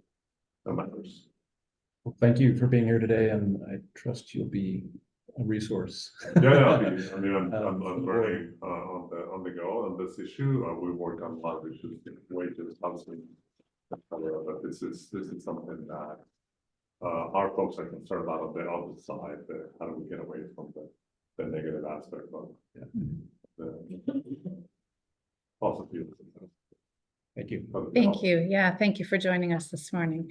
And with that, we'll open it to public comment. I know we are well off the agenda at this point, but it's been a very productive and thoughtful conversation. So I want to give it a chance to really have those ideas aired. So I'm going to open it to the public. I want to just preface this by recognizing this is a chance for the public to ask questions to our presenters. If you want to share your perspectives like Jorge, that you have some experience in Colorado with community engagement and organizing that you would like to share with the board, do recognize this is a study session for board members at this point and time for them to really listen and learn. And so they're not taking questions from the public today on community engagement, but as we move further into this project, there will certainly be direct engagement with board members. So go ahead and open it up, and folks in the room, if want to start there. I know we've already heard from Jorge, and then we'll open online for if you would like to provide a comment, go ahead and raise your hand electronically and we can go through. And get questions in the chat. Yeah, I'm gonna go to that next.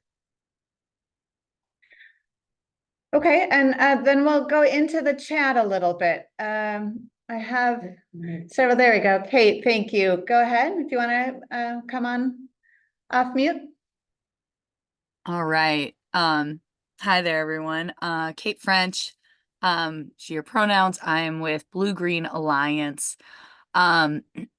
And I'm almost kind of responding to what Carl had put in the chat about whether CETA should be an entity that, enables others to do community engagement or lead on executing community engagement plans. I kind of lean towards the latter if it's possible, only because, I worry about a lot of community benefit plans being executed by developers who are just fundamentally going to be, they're just going to be, they're going to have differing levels of skill. You might get something at the end that's like, great, we have a community benefit plan. But if you're not really, really engaged, you may not know kind of the quality of that. And this is, if this is really a mandate and a priority for the state, I think that it would be pretty amazing to have an entity to help, even if it's contracting out, but, obviously it'd be funded, to actually be facilitating these conversations with communities, because I think you're going to get a lot out of those direct discussions, or whoever you hire or contract out for those discussions, and a lot of information that otherwise will just live within with the developers, because they were the ones who did the outreach. And so I think just in terms of like the quality of it, I sort of tend to think that, a state agency is going to be seen as a little bit more, it's clearer. There's a clearer avenue for like recourse for, maybe community members who might feel like they're being railroaded, right? They might feel like, this is it might feel more like that buy-off situation, or a bribe kind of situation, versus if it's the state. And, anyway, I just think that there's this element of like a trusted entity there, and then a little bit more knowledge about who to reach out to. So those are some of my some of my thoughts there. I just feel like, I know it's an additional cost, but I feel like CETA would really benefit from, especially in early years, from this early engagement in some priority corridors, right? And you might hear something in those early engagement, or in that early facilitation, and it may not wind up in a final plan, but guess what? You like hear it in 15 different communities once along a route. well, that's pretty helpful information, right? So I think that there's a lot of benefits if you can pull it off.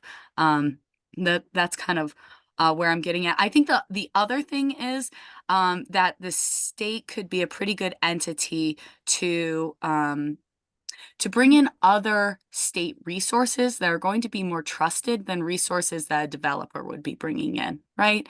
So a lot of local communities are going to be concerned about wildlife migration, patterns, about, land, air, water quality, stuff that your Department of Ag, gosh, they, are extension agents. They're slightly more trusted typically, and bringing some of those folks in. I just doubt the total skill of every developer who's out there to do this well. I think a lot of developers have a lot of, they do a lot of community engagement, but an awful lot of them do one-on-one, landowner negotiations. And to make sure you're kind of hitting all of the goals for, if you're trying to hit some Justice 40 goals in order to be competitive for a grant, from DOE later, if you're trying to hit some other goals and the community benefit plan is going to be a part of the funding, stack in any way due to its requirement of, DOE grants, I think the state would just want to be more involved and bring in more of its resources in the way that really the state can only do. So. Thank you, Kate. Why don't Ken?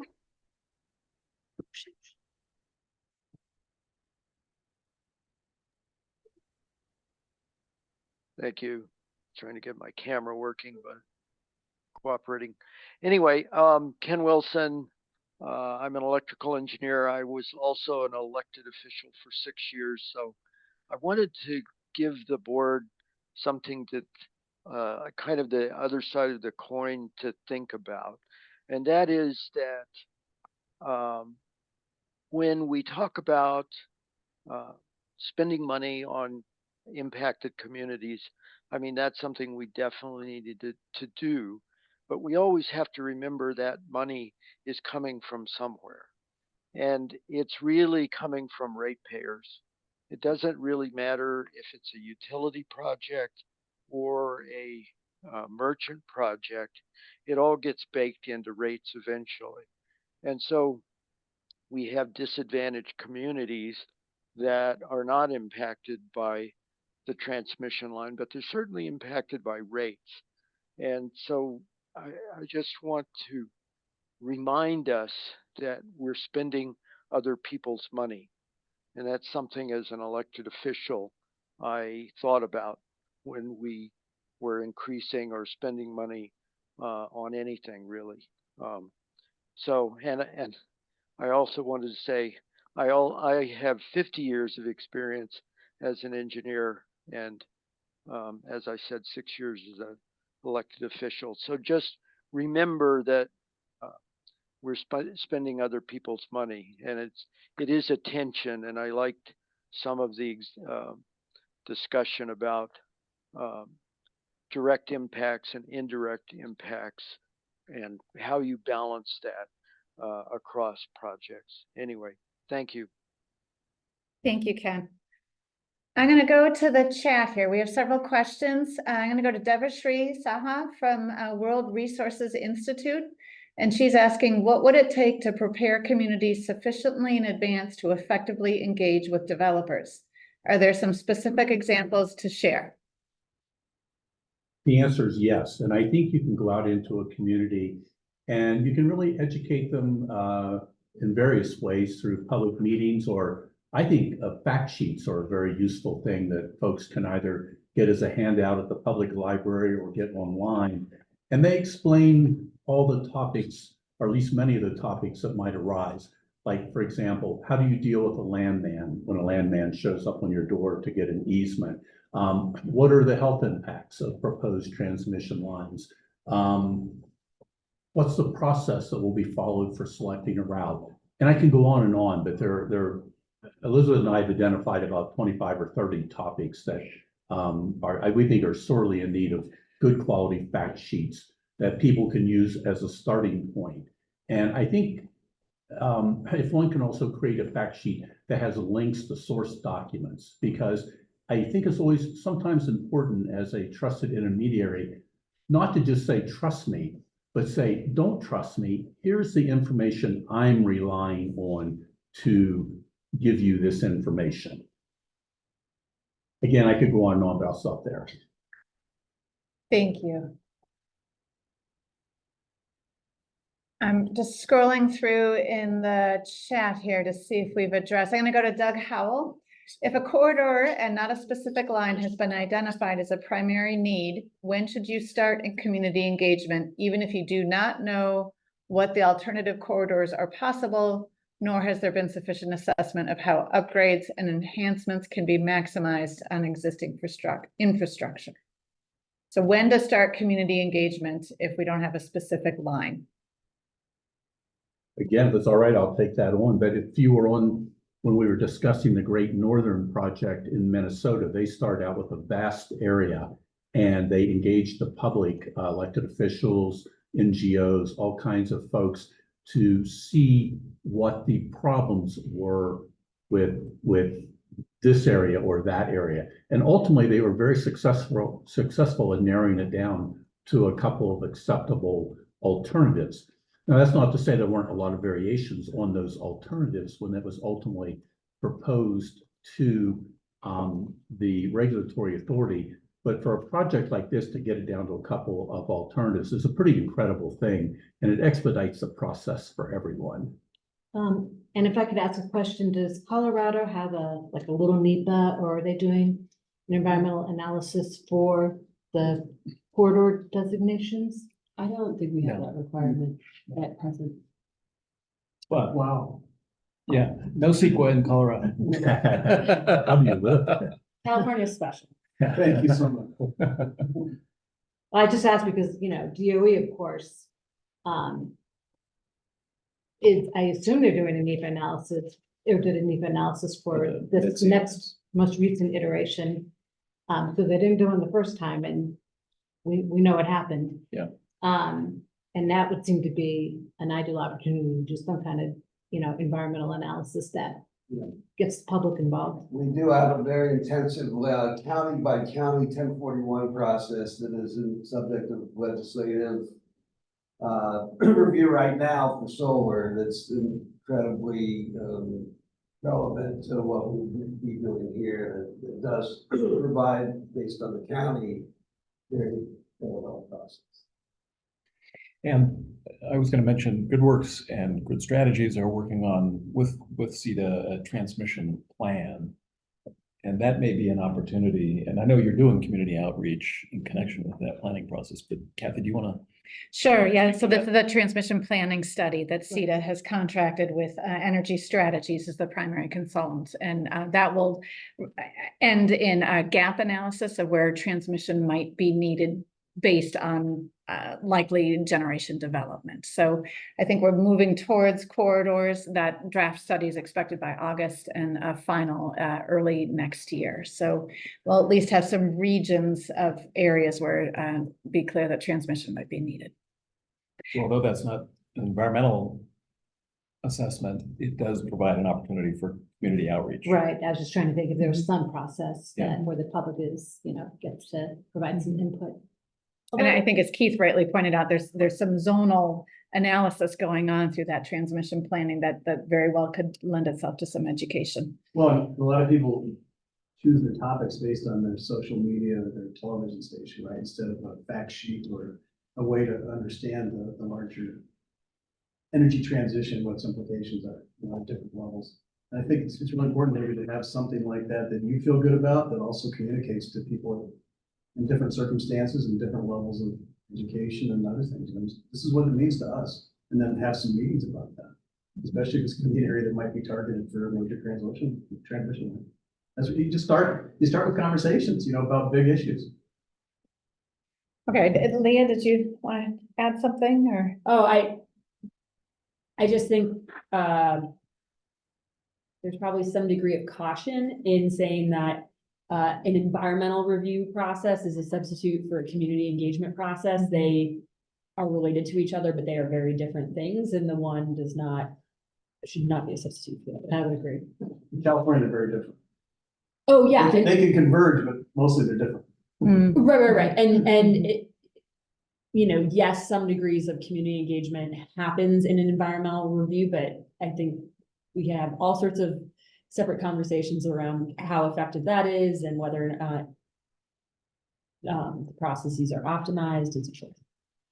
I'm very aware of the time here, and I do want to spend some time to get some thoughts back from the board based on what you've heard today. So Kate, I'm going to give you just a minute here to add to your thoughts, and then I would like to move on to some board discussion. Yeah, I'll be super quick. I think that really supportive of the fact sheets and potential associated CETA outreach in corridor communities seems really smart. And maybe if you can't be facilitating community engagement itself, like a pretty good thing to do. I will say a few things that are coming up that would be great for, you know, best practices. Are really allowing for third party, you know, monitoring and enforcement of these, really thinking through the process by which you move from a plan to an agreement, which is legally binding. And that kind of like, you know, I don't know if CETA would be a signatory to that, but it's really important to lay out those steps and that process as soon as possible.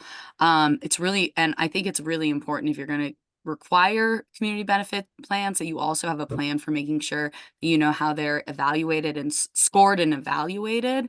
And that should also include a requirement for a budget that the, you know, developer is putting together. So those are just a few things that we're seeing are kind of breezed over in a lot of guidances, but are important sort of later on. So Thank you, Kate. Okay, I'm looking at the time here, and I'm going to perhaps impose and see if we could maybe go till noon, and if board members would bear with us, but it is crucial, I think, for the development of what we're trying to do and the principles to get some feedback from you based on what you've heard today. So I'm going to move to the last part of the agenda here, the board discussion. And what I'd like to do is to take just a few minutes for board members. Please find a piece of scratch paper, maybe even the back of the agenda that you've got in front of you. And I have a question up on the board here. A large energy project has been proposed in your town. What 3 principles would you like to see incorporated in the process?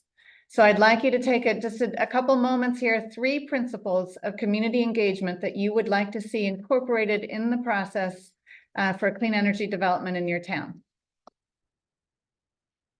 And I'm going to come through here in just a minute and ask each of you to share your principles, and we'll capture them up on the board.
Okay, so I'm going to try to capture this on the board, and I'll paraphrase as we go. I'm going to go from each board member to ask for your 3 principles. If you have an overlap or a connection to one that you already see in the board, please go ahead and mention that as we capture it.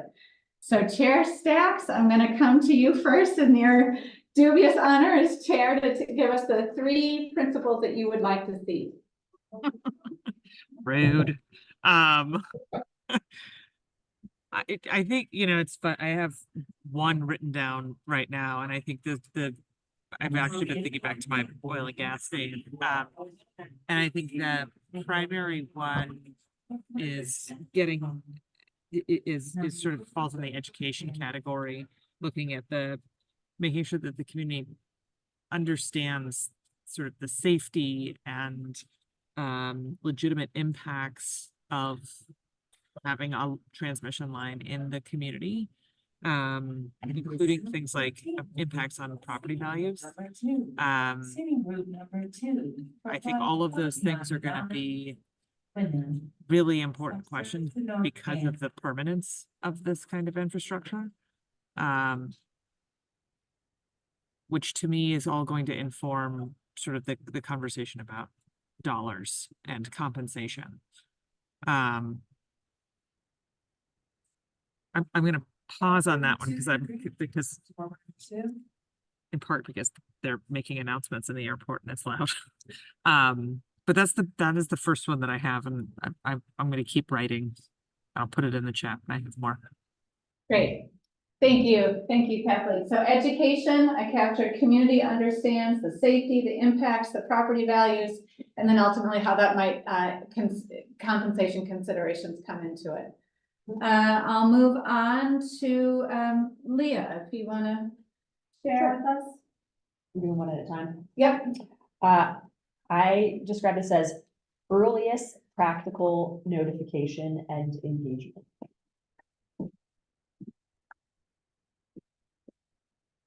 Early practice. I would say earliest. Early. Practical notification. And engagement. And engagement. Okay.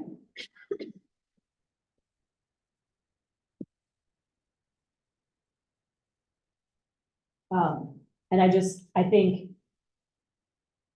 I recognize that for project developers that it's not practical to start engaging community members until there's some degree of realness in a project. But I also think that it is very feasible much earlier in most project development stages to begin conversation and dialogues with an entity like CETA, with communities.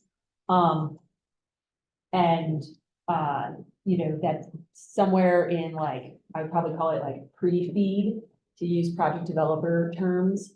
You know, that like much sooner in the design process, because I also know that in the way that projects come together and the way you have responsibility and cost sharings between the EPC firms and others, that the ability to change designs gets smaller and smaller the later you go into stage. So this concept of like earliest practical notification and engagement. Great, thank you. You're next. Oh. Well, Leah, do you want to give us all 3 and we can? Okay.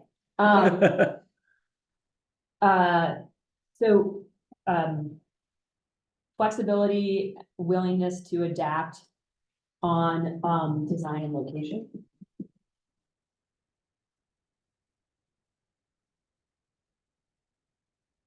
Okay. And then my third one.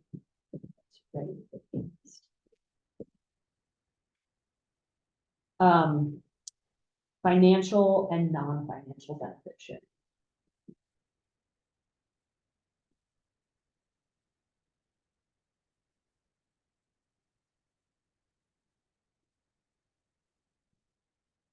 You want to elaborate there? Are you suggesting a community benefit agreement should be a requirement from CETA?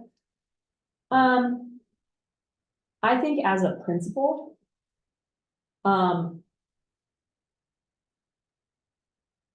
the transmission authority, should encourage that benefit agreements that include financial and non-financial benefits are best practice for the state of Colorado. And that in engagements with communities, that's where the discussion should start. Okay.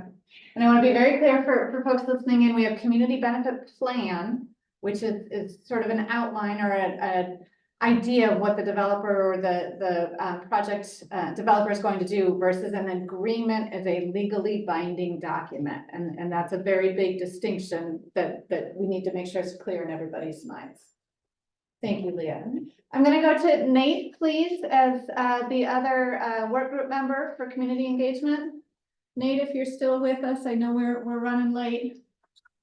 Yeah, thank you. I'm going to piggyback on Chair Stack's education part. I got two parts for that. One, educating the communities on the process, actually what takes place from start to finish to getting boots on the ground. So an intricate timeline of the build out of these transmission lines, because that's always a question that gets asked of how is this going to affect their communities and when they start seeing the people coming in. The second part of the education piece is educating them on the benefits of the transmission line being built in their communities.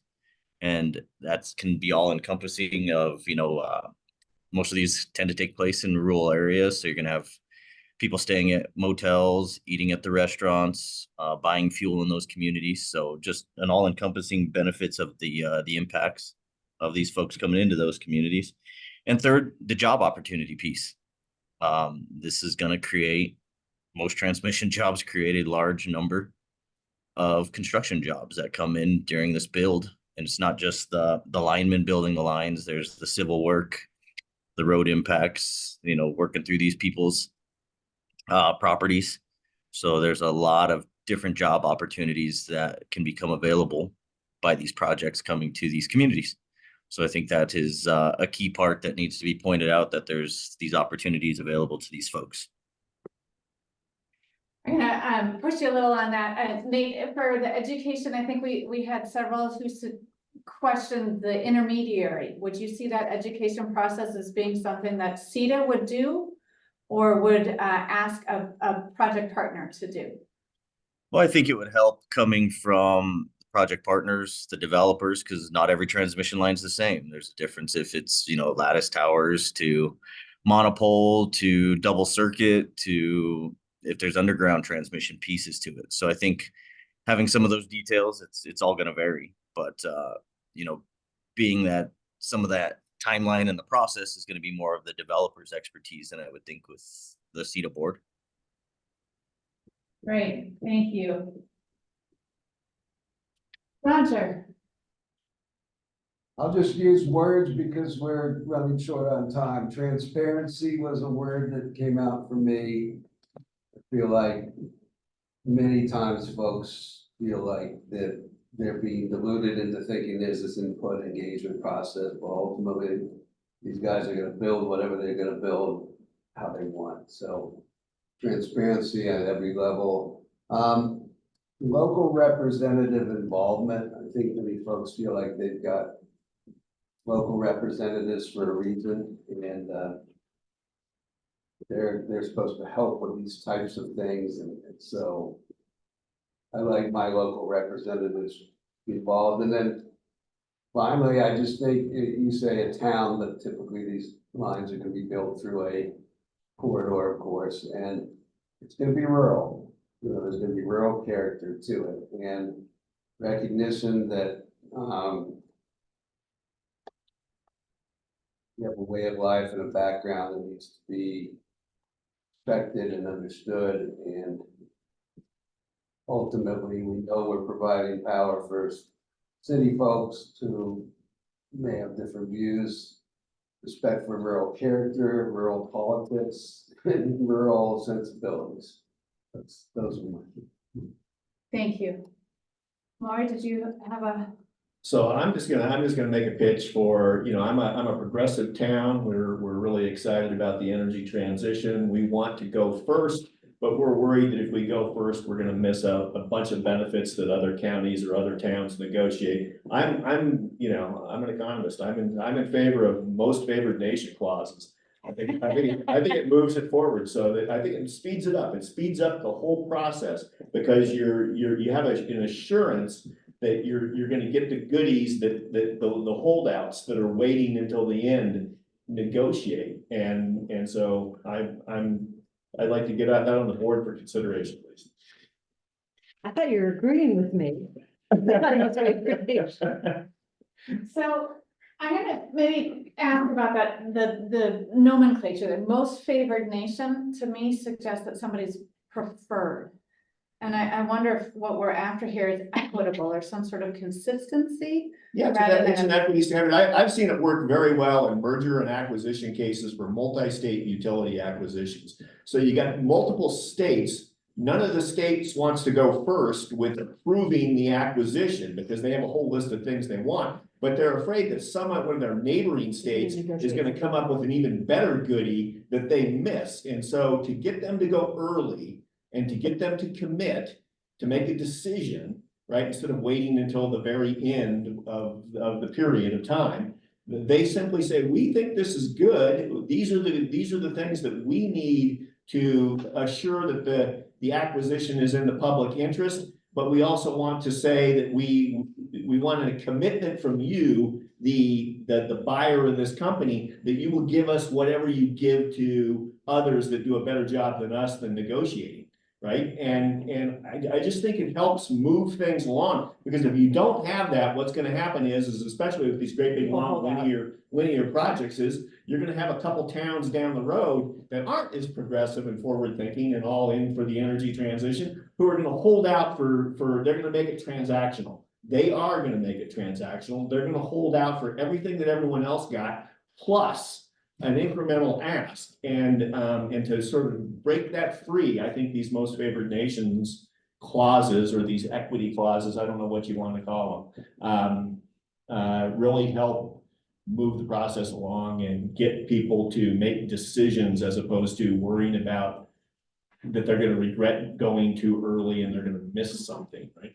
So to the point that you offered, and that was it the Susquehanna project, right, where they went back and. Actually, a project called Greenbelt. So Oh, if they had Greenbelt. paid, let's say that for the monopole, if they had paid a landowner $8,000 flat fee, and then a year later, the price is $10,000, they went back and made that previous landowner whole up to the 10,000 level. Okay, thank you. Roger, I think, did we get to your third? We got it. Okay, we're gonna keep going here. I appreciate everybody's forbearance. Let's see, James Lustard, are you still with us? Do you want someone to read Carl's that he put in the chat? I'll come to him. Okay. All right, James maybe had to drop. Carl, I see you had some in the chat.